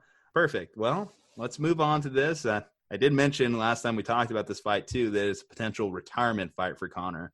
Well, let's talk about someone that's actually retiring. Luke Kuechly, the all-pro linebacker for the Carolina Panthers, decided he's not going to be around to see the Matt Rule regime. Decided he's not going to be our all-decade defensive player for the Slumpbuster for the 2020s. He's gone. He's done. He called it a career after, I believe it was 8 seasons with the Carolina Panthers. He was a 7-time Pro Bowler and a 5-time All-Pro. So that tells you the level of competitor that Luke Kuechly was. He led the league in tackles a couple years. You could tell he anchored that defense. And he said, I'm done. Age 28, done. This wasn't the first surprise retirement we've seen this year. Andrew Luck, obviously, was the more notable one when it happened in August. And then you go back to, not a lot of people were talking about it, but Talvin Smith, also a linebacker, surprise retirement. And this one's kind of a little near and dear for me as well, because obviously as a Niners fan, I was there to see Patrick Willis retire in his prime. And I was also there to see, so we drafted a guy named Chris Borland, who was supposed to be like the next big-time linebacker. He had a phenomenal rookie season, and he called it a career after his first season with the Niners, and again, a great first season. Now, the obvious question is this going to be a trend? Is this just going to be something that we're going to see continue? Because that's what we asked everyone when we were going over the Andrew Luck topic. I think it just comes with the position, because if we're seeing all these star linebackers retire early, you can argue they may take more hits than even a running back, and running back has one of the shorter lifespans in an NFL career. What do you make of the Luke Kuechly retirement? Just any thoughts on Luke Kuechly, the player, the person? Yeah, I mean, I think, one, as a person, right, everything I've seen and read, he's a fantastic human being, right, a really good guy just to be around, good guy in the locker room. I'm not too surprised, though. I think players are starting to become more cognizant and aware of, like, their personal health and starting to understand that I could make a few good millions just in a few seasons, and that's going to set me up basically for the rest of my life. And granted, you're not going to be as living nice and pretty as some of the really high-end MLB players or NBA players. But, like, hey, if you make a few million, right, why continue to risk your body? And I know that he's had issues with concussions and other health issues. And I think a lot of more players are starting to become aware that, hey, if I really want to be around for my kids and my grandkids, I need to take care of my body. And sometimes that means walking away from the sport that I love at 28 years old. Yeah, I mean, it's disappointing. I encourage everyone to play IDP in fantasy football, but it's going to be weird not being able to draft Luke Kuechly in the 8th round like we've done for years. Guy was a stud. He was a phenomenal player to watch. I'm glad I got to see him play. Again, like we literally named this guy our all-decade player just a couple weeks ago. So to see him make this retirement announcement, it definitely comes as a shock. But a shock to us because he's leaving, but not a shock when you really sit back and analyze, hey, there's a new coaching regime coming in. They just let go Ron Rivera, who was his coach from the time he was drafted. David Tepper's coming in. He wants to make some big time changes. This Panthers team might be in rebuild for a couple years. And like you said, his body was deteriorating. So it's like, how many years do I have left? Do I really want to spend this on a team that could potentially be drafting in the top 10 for the next 2 years at minimum? So It's unsurprising that he made this move, but I certainly wish him the best in whatever endeavor he takes on from this point forward. Luke Kuechly, you're a baller, man. It was a pleasure seeing you. All right. Next headline coming in from the NFL. So the Browns officially have named their newest head coach, which seems like their 10th in the last 5 years. And, well, it's actually Baker Mayfield. Think about this. He's seen 4 head coaches already. He's been in the league 2 years. Oh, my God. The Browns are a dumpster fire, but Kevin Stefanski, he said, I'm all for it. I'm on board. I am going to meet with Jimmy Haslam in his office every week to discuss the playbook. I'm going to sit with all these analytic guys and we're going to come up with a game plan. This was after his team totaled a paltry 80-something yards against the Niners defense the previous week. I don't want to hold that game against Kevin Stefanski as a whole. Analytic guys, they've mentioned before, they hate small sample sizes, so it makes sense that they weren't going to hold that game against him. But considering that the Browns did interview Robert Saleh, who was the defensive coordinator in that game, when you look at just that comparison, I remember there was a point at halftime where Robert Saleh left the locker room with a phone in his hand and was taking a phone call. And people were thinking, did he just accept the Browns job right after this first half against the Vikings? It was possible. I don't know if he was getting told over the phone, like, hey, guy, you didn't get it. We're looking at Kirk Cousins just had this amazing performance against your defense. So clearly we have to hire Kevin Stefanski, right?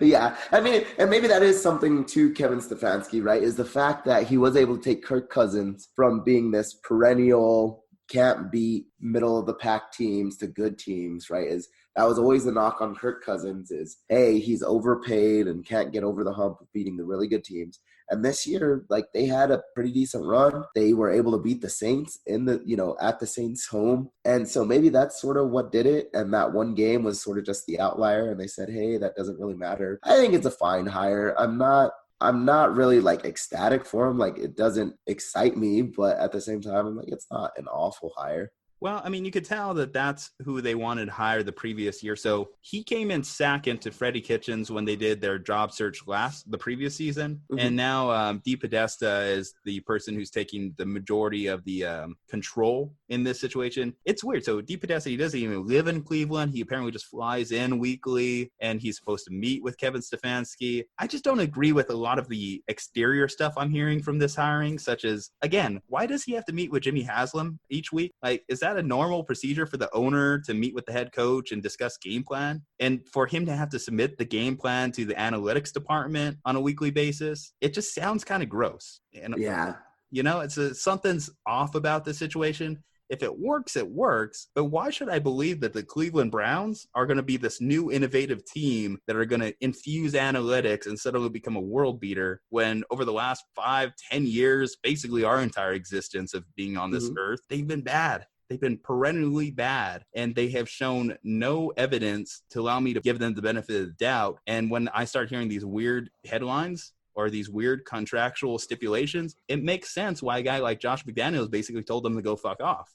No, and you're exactly right. If I'm a head coach, right, and I've been a coach at the highest level, right, so even a coordinator or a specials team coach or whatever, like, why is the owner having to meet with me to discuss game plan? Like, does the owner think that they know more than me, right? And we could tell that was sort of the case with Jerry Jones and, Jason Garrett, right? Jerry Jones is very confident and he thinks he knows football very well, which he's done a great job building that team. But so if I'm the head coach, I'd be like, why am I having to meet with you as the owner? And you haven't had a good team. So to your point, Juju, they've been bad. So why should I have to justify anything that I do when your team has been the bad team? It's not necessarily my team that's been bad. It's been yours. And now I have to meet with you to justify all of my moves? Yeah, I mean, it's just like, at least with Jerry, you can say Jerry has been on teams that have won Super Bowls. Jerry has put together a pretty damn dynamic and talented roster for the Cowboys that if it wasn't for this mediocre season we just saw unfold, we were projecting that team as a potential Super Bowl team, at least a playoff team. With the Browns, it's like, what are they? What is this team? From a game plan perspective, I don't hate it because Kevin Stefanski, basically his offense is an offshoot of what Kyle Shanahan, the Niners are doing. The Shanahan family's brought over that West Coast, play action, run the ball. And I mean, the Browns certainly have a good roster to do that. Let's face it, they have players like Nick Chubb there. They have Kareem Hunt, at least for now. And you would think that Baker Mayfield might succeed in an offense that gets him outside the pocket and use at least some athleticism, play action to throw off the defense. He's accurate enough to make those passes. At least I think his completion percentage this last season doesn't really dictate that, but I'm just going to throw this last season just out the books. I'm just going to say Freddie Kitchens, that was the problem, and give Baker Mayfield, give Odell Beckham, give those players at least my benefit of the doubt, give my blessing. Kevin Stefanski, I don't know how sold I can be on him because, okay, remember this. We were throwing Kirk Cousins under the bus earlier this season because that Vikings offense didn't really look like it was all together. Well, Kevin Stefanski was part of that Vikings offense. Why wasn't it working when you have pieces like Dalvin Cook, Adam Thielen, Stephon Diggs, Kirk Cousins? I mean, this was before Thielen got hurt with the hamstring. So clearly there was problems going on before during the season, not just this last playoff game. Yeah, but maybe there's something to be said that he was able to fix it, though, and piece it back together, right? And maybe it took scrutiny from the media, but he was able to sort of correct the path, right, and get everything back on track. Well, but it does seem like what fixed their offense was, hey, Dalvin Cook, we're going to use you. In fact, we're going to use you a lot. We're going to run the ball down the other team's throat, and Kirk Cousins, you're going to throw some play action like rollouts. And I think that sounds like more something that Mike Zimmer would say than Kevin Stefanski, who's supposed to be this hotshot offensive coach, right? Doesn't run the ball sound like something a defensive-minded head coach like Mike Zimmer probably threw out there more so than someone who's trying to make their name and get their next head coaching job off of being a hotshot offensive coordinator who likes to throw the ball around? Because let's face it, that's what's getting the head coaching jobs these days in the NFL. Yeah, and I mean, I think there is something like we're starting to see like the Pat Mahomes, right, and the Lamar Jacksons, and that stuff is exciting. It's a good brand of football. But yeah, I don't know. I'm not too thrilled with this signing. Like I said, I'm not over ecstatic for it. I think it's just a fine signing. It's very much a Brown signing, right? Like it's not amazing. It's not super, super bad. I think it'll work out a lot better for Baker Mayfield. But I think this will be when the jury's sort of out on Baker, right? If he cannot succeed with this system and Odell Beckham can't succeed right now after this season, I think they've got to start to move on. I think if you're the Browns, which you should have been best served doing, if you're Jimmy Haslam, just clear everyone out. The analytics guys, the old guard of head coaching, just everyone needs to go. I don't know why they kept everyone from the analytics department, this shady D. Podesta character who just shows up when things are going wrong for the Browns. I don't know. It just sounds dumpster fire. But hey, let's talk about better things like my Niners beating Kevin Stefanski and the Minnesota Vikings this past weekend. In fact, they didn't beat them. They suffocated them. You could tell that our defense with Quan Alexander back, Jaquiski Tart back, D Ford back, I mean, they just destroyed that offensive line for the Vikings. If you think about it. So I mentioned, I think statistically, if I'm not wrong, the Vikings had something like 80-something, 100 yards. Well, they had a 40-yard touchdown in there. Take away that one touchdown, and that's a gross, horrible stat line, to say the least. What'd you make of the Niners this week against the Vikings? I mean, I don't want to go on a rant too much about it because obviously I have the bias here, so I'll let you kind of break it down more. Yeah, no, I thought you were exactly right. I think the big thing is they got all of their defensive pieces back, right? And that defense was just so overwhelming, just so overpowering. And granted, you can argue that Kirk Cousins maybe turned back into Kirk Cousins and choked again in another game, but I don't think that was it. I think it was just the defense being able to get to him. That pocket started to break down a lot quicker than anticipated in past games. And the 49ers defense just looks monstrous right now. And the fact that, like I said, you've got all your pieces back at the right time of the year. This is the time where you want all your pieces healthy, right? If you can make it through those stretches during the year where you get guys that are injured, they're a little bit banged up, but by this time of the year, if you get them all back, I think things look really good for your Niners. And of course, my Super Bowl picks both happen to lose, right? So I had the Baltimore Ravens. I had the Saints going. They're both out,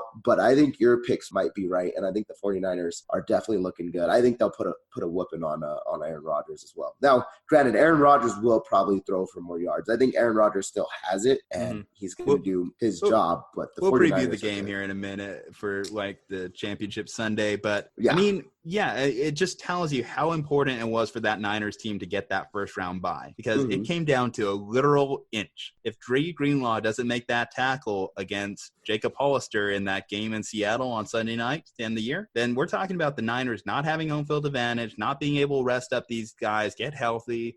And who knows what even happens if they have to go into that game in Philly. So no team benefited more from having that bye week than this Niners team. And we'll see if they can carry it over. I know a lot of people still have their questions about Jimmy Garoppolo. I mean, he was fine in this one. Nothing special. I mean, 11 for 19, less than 200 yards passing, a touchdown, an interception. I think Jimmy Garoppolo is just on a mission to hit every star linebacker in stride because I swear he has interception against Eric Kendricks this week, Luke Kuechly, Bobby Wagner has a pick on him. You just go down the line. It's like, damn, Jimmy, I know you like to target the middle of the field, go after George Kittle, but it's you don't have to also hit the linebacker. You don't need to give him a catch. I know. With that being said, though, I think Jimmy Garoppolo has just been sufficient enough right? Like he just does enough to get you guys the wins, right? Like he allows the defense to do their thing and then doesn't put you guys in bad positions to where you lose all of that work that the defense did for you, right? Like he's able to capitalize on good field position if they're able to get him good field position. And he's able just to maintain the lead, right? Without the defense, having to do all of the work. And so I think Jimmy G is sufficeable, right, for this team to go ahead and win the Super Bowl. And normally, a lot of times we always say like, oh, it's the quarterback. They have sort of the most control over the game, right? They're the most important piece. And I'm not saying Jimmy G is a bad quarterback. I think he's actually really good. Maybe not as good as before he had gotten injured, but I think he's just good enough that that's all you sort of need, right, for this 49ers team. And the rest of the pieces can do their job and get you guys wins. I'm going to stop you short of calling him a game manager, though, because I do think that Jimmy G, if you told me that this team was down by a couple scores, as we've seen, like when they played the Saints in New Orleans this year, they have the capabilities to do it. Jimmy G has the capabilities to convert 2 3rd and 16s in the final minute against the Rams and give his team a big victory. He's shown that throughout the year. I think there is some sort of intangible measure when I watch Jimmy Garoppolo that a lot of analysts don't really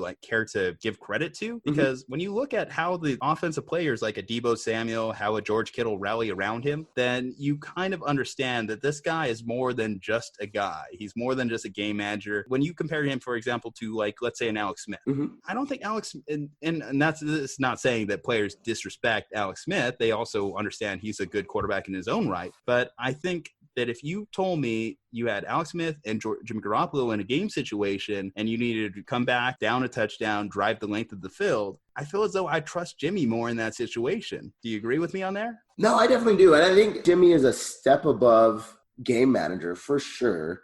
But I just don't know if he's as amazing as, let's say, your Aaron Rodgers, right? Or your Tom Brady's, even maybe a Ben Roethlisberger, right? But so he's in this weird step in between, but you're right. There is this intangible sort of charismatic personality to him where the players rally behind him. He's obviously good with the ladies, right? He can pick up porn stars whenever he wants. So I think there is something to that goes beyond just what can he do on the field, right? To the personality that he has, being able to draw people into him. So he is a step beyond game manager, but right now I'm not convinced that on any other team, right, he would be the big difference maker of getting them a Super Bowl. Trey, if the Niners make it to the Super Bowl, I'm going to need you to get me one of those Feels Great Baby t-shirts because, man, it's been feeling pretty good. But, yeah, for the record, my Super Bowl picks are the Chiefs and Niners. We'll still both in play. In fact, let's do a little exercise. Let's hold ourselves accountable, and let's look at what our postseason predictions were, because I got it pulled up here. Okay. Let's see. Let's go down the list here and see what we picked for Championship Sunday and how far off we were. As you mentioned, I'm going to be very far off. As you mentioned, what's your big detractor right now is you picked the Ravens and Saints to be in Super Bowl Sunday. Both gone. Yeah, very bad for me. You also had the Patriots also in AFC Championship game. Gone. In my defense, who did not have the Patriots in the AFC Championship game, though? I mean, I did too. See? I had them versus the Chiefs in the AFC Championship game, and I had Niners versus Saints. So I'm 2 for 4. You're 1 for 4. but my Super Bowl is still in play. I'd like for a better outcome as I had the Chiefs as my Super Bowl pick to win it all. But it's just one of those things. It's like I'm trying to be fair as an analyst now that we're in this industry. I'm trying to be unbiased, but it's also like we started this podcast in one of the Niners' best seasons since I've been alive. Yeah. Isn't that funny? I totally get it, right? It's hard to be objective, especially when you're a fan, right? But your 49ers, they're having a fantastic season this year. Well, let's talk about the other side of the NFC bracket. So the Packers, they won a big game this week in Lambeau against the Seattle Seahawks. I don't know. I don't know how I feel about this Packers team still, because even though they won the game, even though Aaron Rodgers had multiple touchdowns, looked good at parts of it, he was relying too heavily on Devontae Adams, and we know that the Seattle team was banged up, and they still almost came back and won. So it's like, are the Packers the worst 14-3 team we've ever seen, and does that matter? because they could be the worst 15-3 team and still make it to the Super Bowl. And at the end of the day, their fans can always say, well, we were in the Super Bowl. It doesn't matter what the record was. Doesn't matter how many points we scored. If our point differential was trash or what have you, we still made it. I mean, what do you make of the Packers? Yeah, and that's the thing. I don't quite know what to make of the Packers. Like, we've seen blips of Aaron Rodgers still being Aaron Rodgers and possessing that sort of pizzazz, right, that he has of like, wow, this is the dude that can take his team from being down 20 points in the fourth quarter and be able to score a comeback, right, and win it. But they just haven't had that wow factor. And the Seahawks, I think they've gone through a grueling process this entire season, right? Like, Russell Wilson's been banged up, and for a long time he was on track to sort of be MVP, and then we can see that he just had to carry his team on his back. They don't have as much talent as some of these other teams do. They had to play basically every single week all the way up through, right? Like, even the end of the season, like you said, that was when your 49ers were able to secure that bye week. But for the Seahawks, like, they fell from being the 1 seed now into the wild card weekend. Then they had to play, a tough, grueling wild card weekend. And had Carson Wentz been in there, right, like, you could even argue that the Seahawks would have lost. So they had a tough wild card game. Then they go into Lambeau, where the environment is a lot different. And so I think Green Bay, did they win it? Yes, but they played a very beat-up Seahawks team that maybe hasn't been as impressive towards the end of the season. And so I just really don't see how Green Bay wins this game. I think they have the better quarterback, but I think the 49ers sort of have the better everything else. And so I'm a little bit underwhelmed by Green Bay, honestly. Well, and then it's a question, too, is like, we say they have the better quarterback, or at least we think that they have the better quarterback based off reputation. Mm-hmm. But Aaron Rodgers, I think he's shown some obvious decline. I don't look at Aaron Rodgers in the same way that I used to. I mean, because the only good games he's had this year have been against a horrible Oakland Raiders secondary, a dismal New York Giants secondary. And besides that, he's just been kind of, I'll do enough to get by. I'll pick and choose. But it's mostly been an Aaron Jones-led team. Mm-hmm. And I just still don't even buy into the play calling because something just seems off. Like, it doesn't feel like Matt LaFleur is really carrying this team. Like, I don't know what it is. Like, it's a weird intangible thing. Every time I watch a Packers game, it's like, yeah, they're winning. But are they? Are they really? Like, even against bad teams, like I mentioned last week how that Week 17 game against the Lions, they almost lost home field advantage against a team that had nothing left to play for and barely had any talent on it. Mm-hmm. I mean, are you going to tell me that this team is going to be a Super Bowl team? Or not only to be a Super Bowl team, but if this team came down with the Lombardi, how shocked would you be? I would be incredibly shocked, especially because you've got some teams that are playing, their butts off right now, right? And the 49ers are doing a really good job. Again, they've got all their pieces back. And then on the other side of the bracket, right, like, you've got the Titans are playing out of their minds right now, mostly just because of Derrick Henry, which we'll get to here in a little bit. So I don't want to jump too far ahead. And, I mean, like, the Chiefs, like, we just saw what they can do with just one quarter, right? Like, they can be down by 24 points and still beat you by 30, right? So you have all of these teams that are playing outstanding, and then you have the Packers who are, like, barely squeaking by bad teams, right, or barely able to beat teams where, they're really beat up. And so if the Packers are able to win it, I would be incredibly surprised. And maybe Aaron Rodgers has truly been just saving, what he's got in the gas tank for the moments that he needs it. And maybe he's like, hey, I haven't needed to turn it on this entire year, so there's been no need to. But I just think that it's hard. I just don't think it's as easy as flipping a switch. And so I don't think Aaron Rodgers necessarily has it anymore. And I just don't think that this team necessarily has it to be able to beat those really, really good teams that are in that upper echelon. Yeah, I will say this. I think the NFL even would be very disappointed if the Packers made it. I'm sure they can play up Aaron Rodgers back in the Super Bowl. Sure, they can play up that the Packers are one of those blue blood franchises. But I definitely feel that the league would feel as though they had the worst of the 4 teams in the Super Bowl. I mean, hell, I'll say this. even the Titans, I feel are more exciting of a watch right now than the Packers. Oh yeah, absolutely. And I mean, like you said, this has sort of been the quietest 14-3 team that we've ever seen, right? And any other team that goes, 13-3 to end the season, you're hearing all the fans, everybody's talking about them.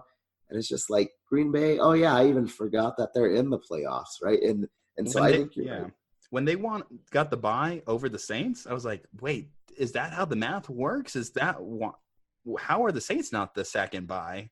Mm-hmm. And I was like, really? Just because the Packers had a better conference schedule, they managed to get the bye over the Saints? Okay, well, I mean, it doesn't feel like they earned it. Like, we were talking about the first 13-3 team to lose in the wild card round. I felt that should have been the Packers. Mm-hmm. Yeah, I absolutely agree. Oh, well, I mean, we've been holding off on talking about it. So, I mean, going into the actual game that's going to take place this weekend. So, Packers-Niners, obviously, it's not the first time they played this year. The last time the Niners played them, the final score on that one was 37-8 on Sunday night. Now, that's my expectation is, like, do I believe that the Niners are a 29-point superior team to this Packers squad? I mean, we talked about all the reasons why the Packers don't feel like a true 13-3 team, but the bottom line is they are. So it's like, can I really do I just throw out this game that I saw just a few weeks ago completely? Do I just wrap it up and throw away? Because we've seen plenty of times where a team has got destroyed in the regular season, comes back and wins a tight one. Mm-hmm. Do the Packers have the ability to limit this Niners team enough to win by and just edge them out? I don't think so. I'm going to go with the 49ers. I also think the 49ers are a little bit of a better team now than what they were when they played back then. And maybe you can argue that Green Bay is also better than when they played the 49ers last. But still, like, I think the game will be much closer. And in fact, I know that Aaron Rodgers has that playoff experience, right? And I think some of the other guys on the roster do as well. So that might come into play where it's like, hey, I know what I got to do here in the playoffs, how to turn it up, like I said. But at the end of the day, I just think the 49ers roster is just so much better. They're just competing at such a high level that I just don't think Green Bay can keep up. Yeah, you mentioned that. I mean, Quan Alexander and Dee Ford both missed the last time these two teams played, even with that game score. Mm-hmm. And it did seem that entire game that just the front four of the Niners were just causing havoc on Aaron Rodgers all day. You just saw that pocket collapse like almost immediately between just the rushes of Nick Bosa, Buckner, Armstead, and now you're adding Dee Ford back into this. And Dee Ford showed how important of a piece he is in that game last week. I do think it's important for the Niners to limit his snaps because with hamstrings, that's always one of those injuries that could come back, could bite you. Mm-hmm. But I think if you add him into this spot, you add a Quan Alexander who's just going to be flying around. The Packers' strategy, the strategy to beat the Packers is pretty easy. Limit Aaron Jones, which similarly they did to Dalvin Cook last week, held him to 20 rushing yards, and then bracket Devontae Adams and make Geronimo Allison beat you, make Marquez Valdez-Scantling beat you, make Equinemius St. James beat you. You would much rather play that game strategy and you win. Now, it's a 7.5-point line. I'm picking the Niners, but I'm going to pick it to be under on that game score just because I think if Matt LaFleur has any kind of motivational speaker in him, he's basically saying, look what this team did to you last time.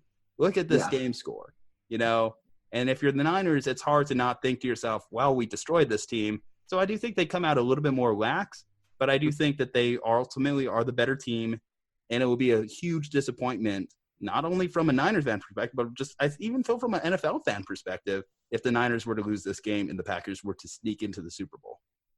Yeah. No, I would definitely be disappointed as a fan. And it's just nice to see some new blood in there, right? We haven't ever seen Jimmy Garoppolo in a Super Bowl, right? So we have twice. He's actually a 2-time champion. More rings than Rodgers. That is technically true, right? But we've never seen him play in said Super Bowls. right? Mhm. So, You know what Belichick does to his backups, man? Come on. He makes them work. I mean, without a doubt, I'm straight like, and that's obviously why Garoppolo has become such a good quarterback. I think as part of it being a part of the Patriot system. He has them go film practice. Yeah, exactly. He learned how to cheat, right? So yeah, I would be thoroughly disappointed if, Green Bay makes it. I would be happy for Aaron Rodgers. I think he's gotten a lot of crap for not having the wins that he probably should and having the Super Bowl rings that, a lot of people think that he should. But it would just be disappointing. I still don't see it. I still don't see the way that Green Bay wins this game. And I'll actually take the over. I think it'll be about a 10-point game. I'm actually really surprised that we haven't heard any like headlines of this was the franchise that skipped out on Aaron Rodgers and didn't draft him. Well, there was also like 20 other franchises that didn't draft Aaron Rodgers. Stuff happens. Yeah. There were 6 rounds of people that didn't draft Tom Brady. It wasn't just the Niners. Yeah. All right. Let's get into the AFC side because that narrative of the 30 teams that didn't draft a certain Lamar Jackson was definitely hyped up over the course of this year. And did we see cracks on why? Because Lamar, I mean, I don't want to mention the box score because the box score is very deceiving in this one. Mm-hmm. Because he had 100 plus rushing yards. He had like 300 passing yards. But he also took a big fat L with all those turnovers. And you could tell this was just a complete domination by the tight ends from start to finish. I never felt like the Ravens were really even in this game. Maybe for a blip in the radar where they cut it down to 17-6, but still, the tight ends were in firm control. Derrick Henry was just running over people again. 3 straight games of over 180 rushing yards. The guy's just running downhill, and no one wants to tackle him at this point. Yeah, and to me, it just felt that they came in extremely unprepared, right? For a team that had a bye week, this is probably the most unprepared that you could be. Like, you watched the Tennessee Titans game when they played the Patriots. You knew what their game plan was. Their game plan was not, Ryan Tannehill is going to beat everybody. It was, we're going to feed the ball to Derrick Henry, and Derrick Henry is going to, basically run through everybody. And so I think really, I don't know if it's necessarily such an indictment when it comes to Lamar Jackson. I think he's young. He's making some mistakes. I think he will get better as time goes on. And, when it comes to the playoffs and these crunch time, games. But what I think part of the big issue is they rested all of their starters. So they rested their starters.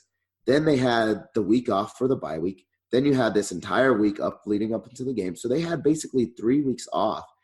And any job that you do for 3 weeks off, your first day back is not going to be necessarily the most productive day, right? And you're not going to be as sharp as you normally are. And it doesn't matter. It can be an office job. If you take 3 weeks off and you come back, you're going to be a little bit slow checking your emails. You're going to be like, oh, yeah, where did I put that file again? Oh, that's right. Here's how I refresh this report or whatever it is. And I think it's the exact same thing. That's why we have preseason when it comes to sports, is because these guys take the entire summer off. They need a few games in order to get back to being able to produce what they once were, the last season. And so just jumping right back into a playoff game, it's a little bit difficult. Well, there's 2 big indictments to be made. So you mentioned John Harbaugh's decision to rest the starters leading up to it, and I completely agree with that because, I take a 4-day weekend and I'm done. I'm useless that first day back. Mm-hmm. But you're right, especially too for the Ravens. Think how hot this team was. Think how on fire they were heading into the playoffs, heading into that rest period. They were unstoppable. They were just blowing teams out by multiple points, blowing out good teams, beating good teams. They beat my Niners. They beat the Patriots. They beat the Texans by a lot. This team was at the top peak of their powers, and then just to put them on ice, let them rest, sit, it just didn't feel like a winning strategy. Hell, I would have even preferred if you just said, Jim Harbaugh, just place him for a half, because I've seen this script wrote before. I've seen Peyton Manning and those early Colts teams just roll out, get the first round bye locked up right away, rest for 2-3 weeks. Hell, wrap up the bye by week 15 even, and still even have those rest weeks. And then by the time they actually do, it's game time, done, one and done. And I know the biggest narrative that's getting brought up is Lamar Jackson. 2 straight playoff games, you come out flat. I think it's unfair. Don't get me wrong. I think that, like, okay, his rookie season, playing a tough Chargers team for the second time in just a couple weeks.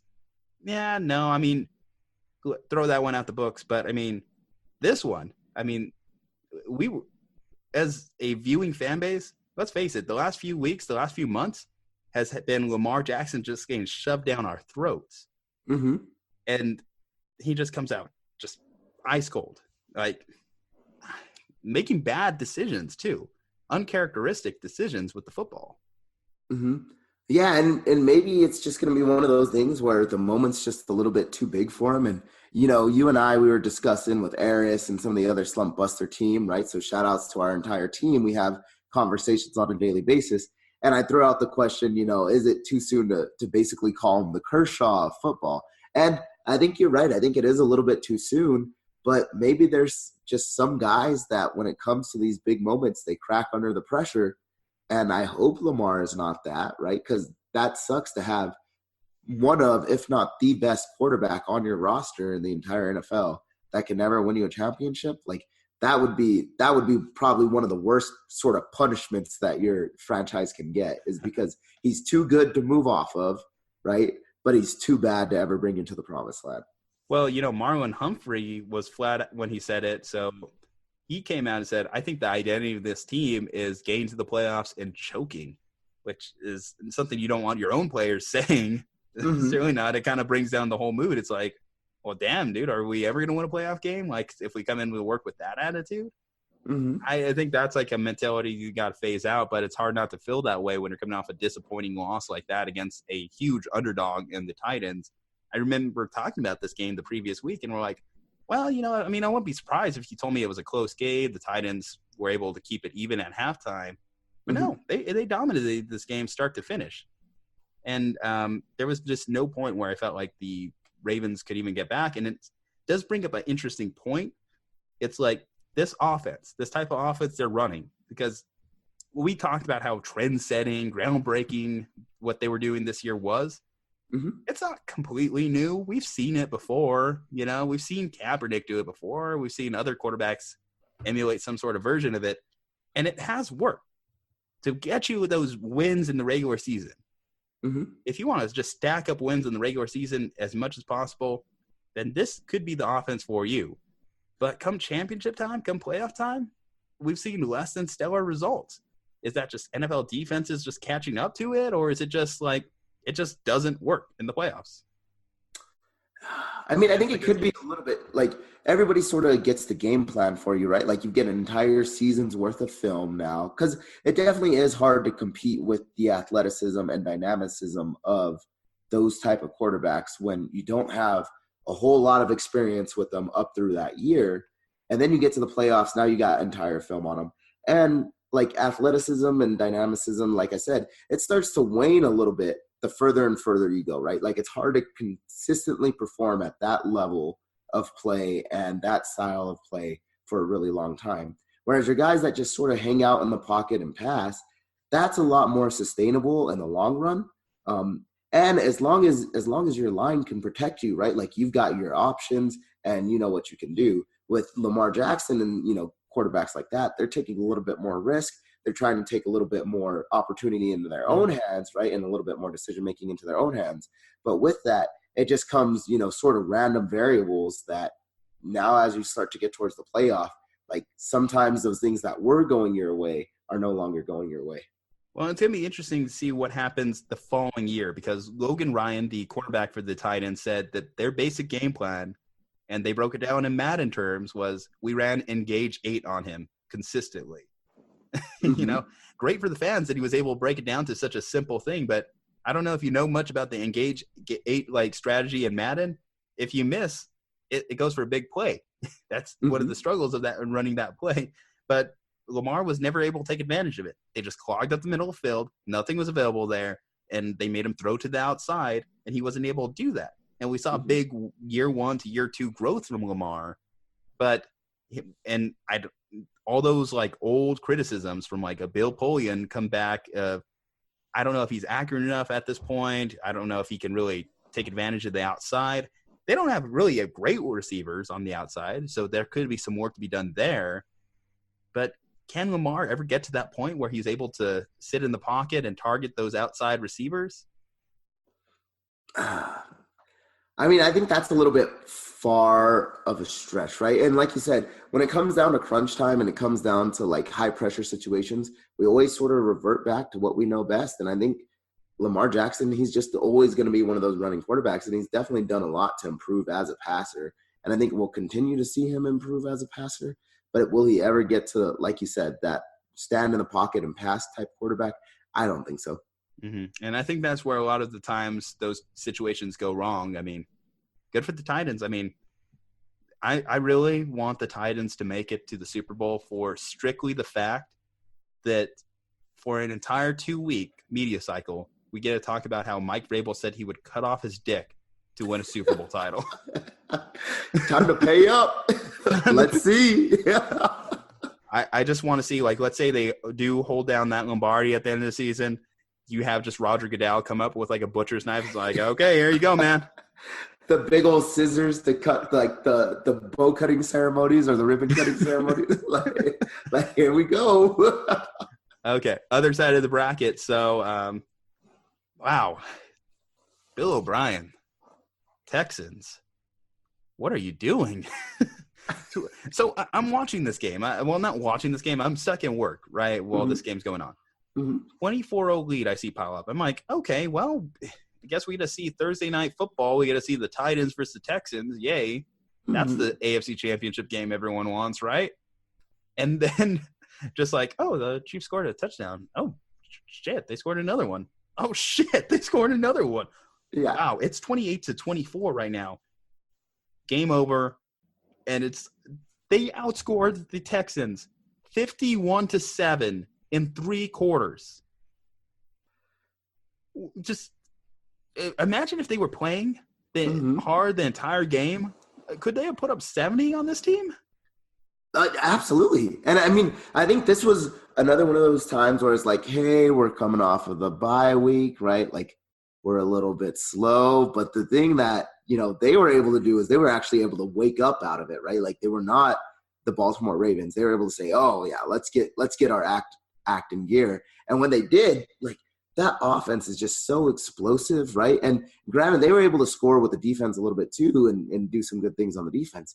But can you stop Pat Mahomes? Like that, and that's what I'm really looking forward to. If your matchup pans out and it's going to be the 49ers versus the Chiefs, you have this crazy force and a defense from the 49ers. Can they stop a Pat Mahomes? And that's what I'm really, really interested to see. And like, yeah, just this offense is fantastic. And that's the thing too, is Kansas City, just like the 49ers, they now have all of their pieces back and playing 100%, right? So for you guys, it's more on the defensive side.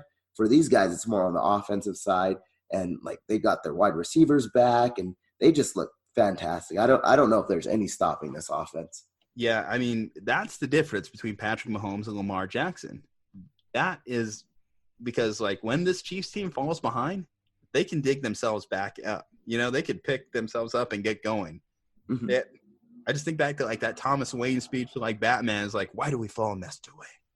So we could pick ourselves back up. That's exactly kind of like what the Chiefs mentality is, because they could just get out of any hole because this team is so quick, striking such a fast-paced offense. Earlier in the season, people were talking about, man, it feels like they're in the red zone when they're on the opponents, when they're on their own 20. And sure enough, it does, because Patrick Mahomes, that arm, it's so electric. He can just hit a Mecole Hardman. He could find Tyreek Hill. You have this big-bodied tight end and Travis Kelce who, hey, I just want to see that media day of Travis Kelce and George Kittle, like the 2 best tight ends in the league, at a Super Bowl. That would be a great story too.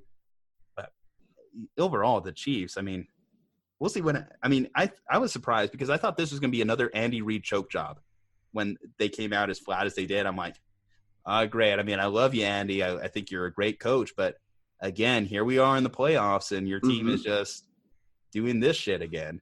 And it's just like, then just all of a sudden, everything just started clicking.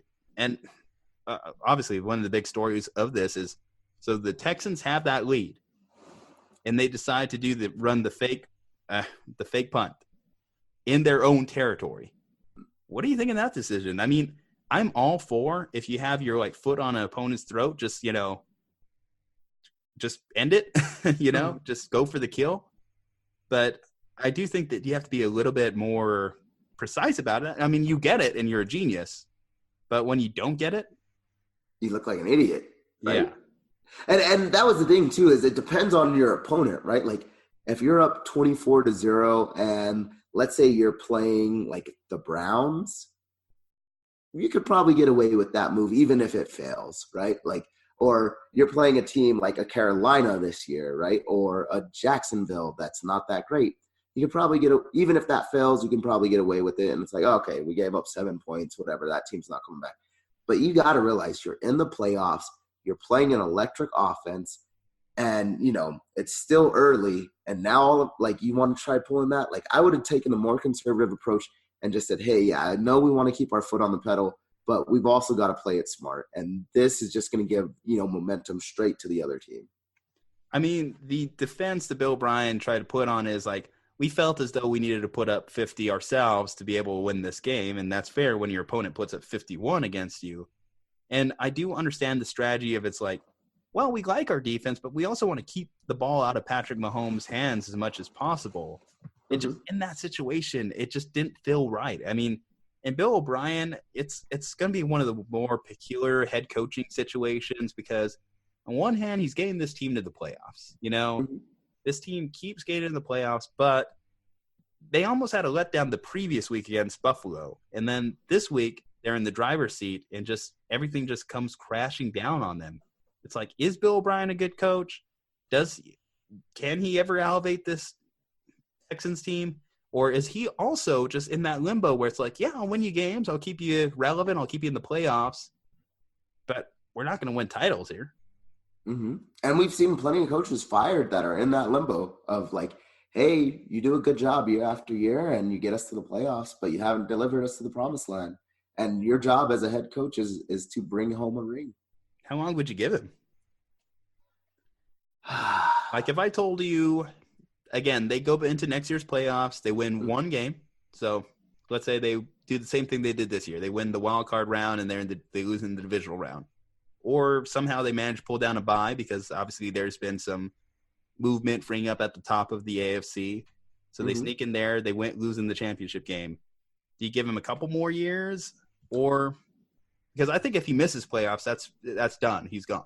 I agree with that. I think if he misses playoffs or even just has, let's say, a record like an 8-8 record or something, especially below a 500 record, I think he's gone for sure. I would give him at least 2 more years, though. If he's able to continually make it to the playoffs, like I think you got to ride it out for a little bit and say, hey, look, like we're trusting you, but we're not going to go much more beyond these 2 years, right? You got to start getting us to at least the Super Bowl. I mean, the tough thing about that is there's so many coaches out there that can't even get you to the playoffs. You know, so it's like, do you want to be the Browns for the next couple of years? Do you want to like fire a coach that's getting you to that position and then just have to pay coaches that aren't no longer on your like active coaching staff anymore? Or do you just want to like keep ticket sales up, keep selling playoff games, home playoff games? Yeah. And this is my argument, not to bring up my own team, but with the Steelers, right? A lot of Steelers fans, I get it. Like, we're passionate and we want another ring, right? We still want to be the best. We can't no longer say that we have the most Super Bowls, right? Since we're tied with the Patriots. But, like, a lot of fans are like, we need to fire Tomlin. Tomlin needs to go. But really, like, when Tomlin has never had a losing season and he consistently gets you to the playoffs year after year, he hasn't these past 2 years, but he continually gets us to the playoffs. Like, it's hard to let go of that coach because what other coach can do what some of these guys are doing, right? Like, is there a coach right now that we could say we could replace Bill O'Brien with and, you know, he would have taken this team to the Super Bowl and won it? Yeah, I mean, short of managing to pull up, you know, Deshaun Watson's like college coach, Dabo Swinney, I don't really see like a coach that really stands out that I think elevates this team to that next level.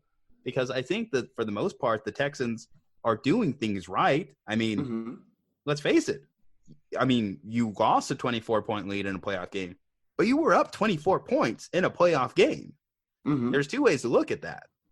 Now, I didn't expect them to also get blown out so bad that they cover a 10-point line when they're leading by that margin. But it's like you clearly did stuff right to build up that lead, even if it was like weird special teams stuff. Guy fumbles, muffs a punt. I mean, stuff.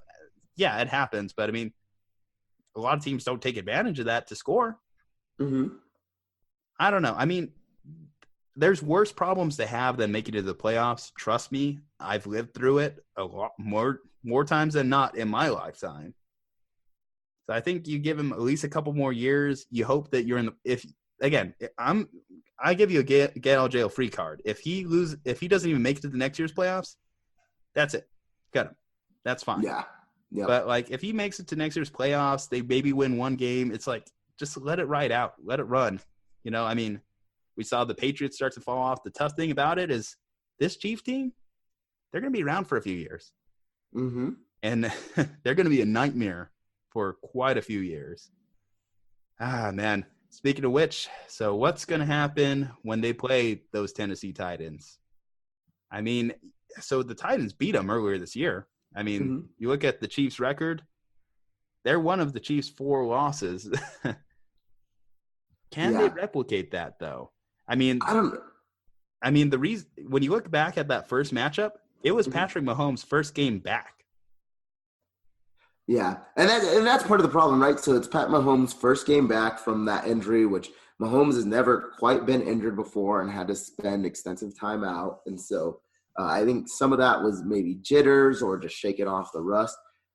The other thing, too, is I think it's always hard to beat a team twice in the same year, right? Like, that's why we always see these wild card matchups that are just – or it's not wild card matchups, but divisional matchups that, like, hey, things just happen to go a weird way, right? Like, take the Cowboys and the Eagles, for instance. I think everybody would have said that the Cowboys were the much better team this year by far.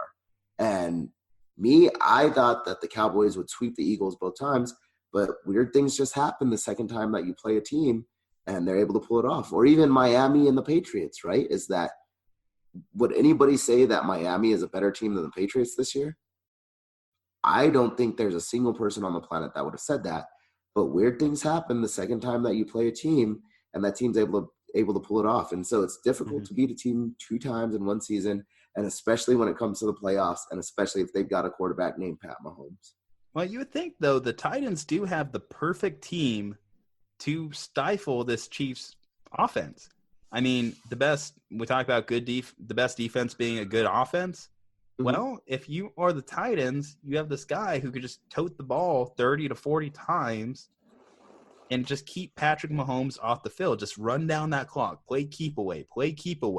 Because you know the tough thing, though, is Patrick Mahomes doesn't need a lot of time to get this team in the end zone.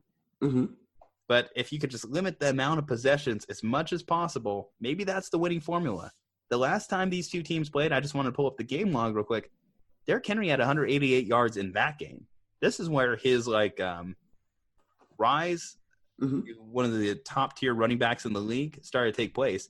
I always look at Derrick Henry's NFL career with a little bit of like a question mark, because it's like, how is it that this team forgets that they have this freak on their roster until like the end of the year? Or is it just the end of the year comes and he just starts running over people because they're tired, more teams are beat up, and he's able to take advantage with that huge frame of his?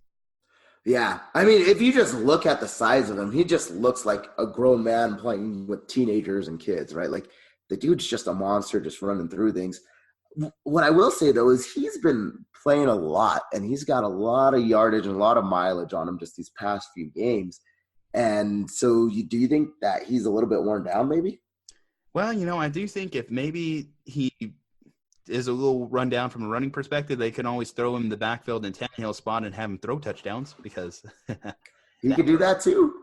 He actually had as many passing touchdowns as Lamar Jackson in that game. Fun fact. But yeah, no, I mean, I do think that there is a little bit of credence you have to pay to that, like how many yards he's put on those legs over the last few weeks. Again, when you say first time in NFL history that the guy's had 180 rushing yards in 3 straight games, well, he's also ran for almost 200 yards in 3 straight games. That adds up. That means people are tackling you, or at least attempting to tackle you, on every single possession. Worst case, you just make him your lead blocker, Earl Thomas. I know. And well, that's the thing is that's a fantastic stat, and that's a great stat for him to have personally.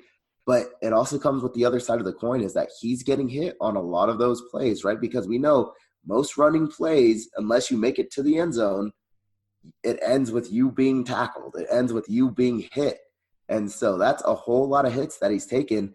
And to be able to keep that up, like obviously if the record has been like there's never been 3 games, right, with 180 yards, well, there's never been 4 games with 180 yards either, right? So that's why I just worry that like the Tennessee Titans are a little bit too reliant on Derrick Henry. Yeah, I mean, what's going to dictate this game ultimately is going to be the quarterback matchup. Mm-hmm. Patrick Mahomes and Ryan Tannehill. And Ryan Tannehill, he's earned himself his next contract. He's going to get that franchise tag. He's going to get paid over $25 million to play for the Titans next season. Mm-hmm. I don't think there's any question about that at this point. And good for Ryan Tannehill. You'd want to talk about good stories. So let's say the Titans team actually did make it to Miami. Well, Ryan Tannehill will return to Miami, a team that a place that gave up on him as a franchise quarterback, which would be phenomenal. But why it's not going to happen is because Patrick Mahomes, he's sensational. He is going to be the face of the NFL for the next 10 years. With kind of a weird looking face to put as your face of the NFL. But don't get me wrong, he's electric. That arm talent, just everything he does. I mean, he's Mahomey, right? Mm-hmm. He took over that State Farm's commercial to the point where in a few years when Aaron Rodgers retires, Patrick Mahomes, State Farms, we're just going to see it for the next 10 years. Eventually, Peyton Manning's going to give up on some of his commercials, and guess who they're going to call? Hey, Pat, do you want to sign up to be like Papa John's next sponsor or whatever? Yeah. Ignore what our owner may say. No, I mean, I'm really excited for it, and I think it adds a little bit of diversity to the quarterback spot, right? Is a lot of the times when we've thought about who's the face of, of the NFL, it's been sort of your quarterbacks, right? Like your Peyton Mannings, your Tom Brady's and stuff. And like you said, it's a little bit weird of a face, but I'm excited to see that, hey, like now you've got this quarterback, right? He's a little bit younger. He's a little bit revolutionary in the way that he plays and innovative. And so I think it's a good thing for the NFL. And I hope that Pat Mahomes is around for a long time. I mean, barring injury, I think he will be, right? If he can continue to play at this level and continue to do the things that he can do, which I haven't seen any reason or anything to suggest that he would not be able to continue doing the things that he has done. I'm truly excited for him. I think he's going to be one of the best players in our lifetime. Yeah, I mean, what's going to be a big difference maker too? We always talk about Brady and Belichick. He has Andy Reid there, who's a great offensive play caller in his own right. And if Andy Reid ever leaves, I'm sure his protege, his next offensive-minded head coach, is going to be from that Andy Reid coaching tree. Mm-hmm. So, I mean, he has a built-in incentive to stay in Kansas City the rest of his career. Hopefully, when he gets that first $200 million guaranteed contract, he can hire a voice double to kind of like carry him over the Kermit the Frog voice. Anyway, I mean, so yeah, I'm going Chiefs. I believe I saw it was a 7-point line. It just makes sense. I mean, when I compare the quarterback talent, I just don't think that Derrick Henry could do it again. I love Derrick Henry, but I think Chris Jones, that defense line for the Chiefs, they actually have some big boys there that can be able to wrangle him down a little bit. And I think when you have to make the game plan, Ryan Tannehill beat us. I don't think he can. No, I totally agree. I'm going to go with the Chiefs. Okay. With that said, we're both in line. We're both picking Chiefs, Niners, at least this week. I picked it weeks ago, but don't mind me. I've seen the light, Juju. I've seen the error in my ways. You know what? Let's have some real fun here. Let's check what our preseason Super Bowl picks were, just to keep in line. So in the division round, Dre, as follows. Pats, Patriots, and Chiefs. So you pivoted. You went off of the Chiefs for the Ravens because you saw the shiny new toy and you said, "Oh, give me the Ravens." Without a doubt, they were the 1 seed. So could you blame me? Fair enough. So anyway, you at least had half of that right in the preseason, and then on the NFC side, you were off just a little bit. What did I say on the NFC side? I'm pretty sure I had the Saints. Rams, Saints. Okay. You had neither the Packers or the Niners in the playoffs, but you're okay because neither did I. See? As you recall, Exactly. I had the Packers as a 6-10 team. They've played like it at points this season. Mhm. And I had my Niners finishing 9-7. You had my Niners as 6-10. I thought they were going to be a lot worse, especially after what I saw Jimmy Garoppolo do in the preseason. I thought for sure you guys were going to have a losing season, and then you guys totally surprised me. My NFC picks were Eagles, Saints, and then for the Super Bowl I had Chiefs, Eagles. So I might still be right on one half of that. One of them. Yeah. I had the Patriots playing the Chiefs actually in the AFC Championship game too. Although I was kind of right in the sense I had the Patriots playing in the wild card round. I just thought that they would wiggle their way into the championship game. Either way, we weren't too off. So I'll take some win in that. Man, it's been a long one. We worked through a lot of headlines today. Oh, yeah. I'm a little bit parched. I think I need a cool beverage to refresh me, get me back to 100% here. All right. I could use one too. And it's getting close to bedtime, right? So maybe have something a little bit good to help me go to sleep. Oh, yeah. Just the only downer of that is you get nice and comfortable, and then you have to go to your restroom and then start the process over again, and suddenly you're going to sleep at 3 a.m. That is true. All right. Well, with that said, guys, so it's been a big week for the Instagram page. Definitely go like, comment, subscribe, follow us on there at Slumpbuster Podcast on IG. We're now on Stitcher, so we are now part of the Stitcher family. So go check us out on there. We're working again on iHeartRadio as well over the next couple weeks, so keep an eye out for that. In the meantime, though, follow us, of course, on YouTube, Google Play Store, Spotify, and, of course, iTunes. And let's bust that slump, and thank you for listening to us. We'll see you next week. What does this night, this season mean to the heart of Louisiana from someone from here who represents it? Go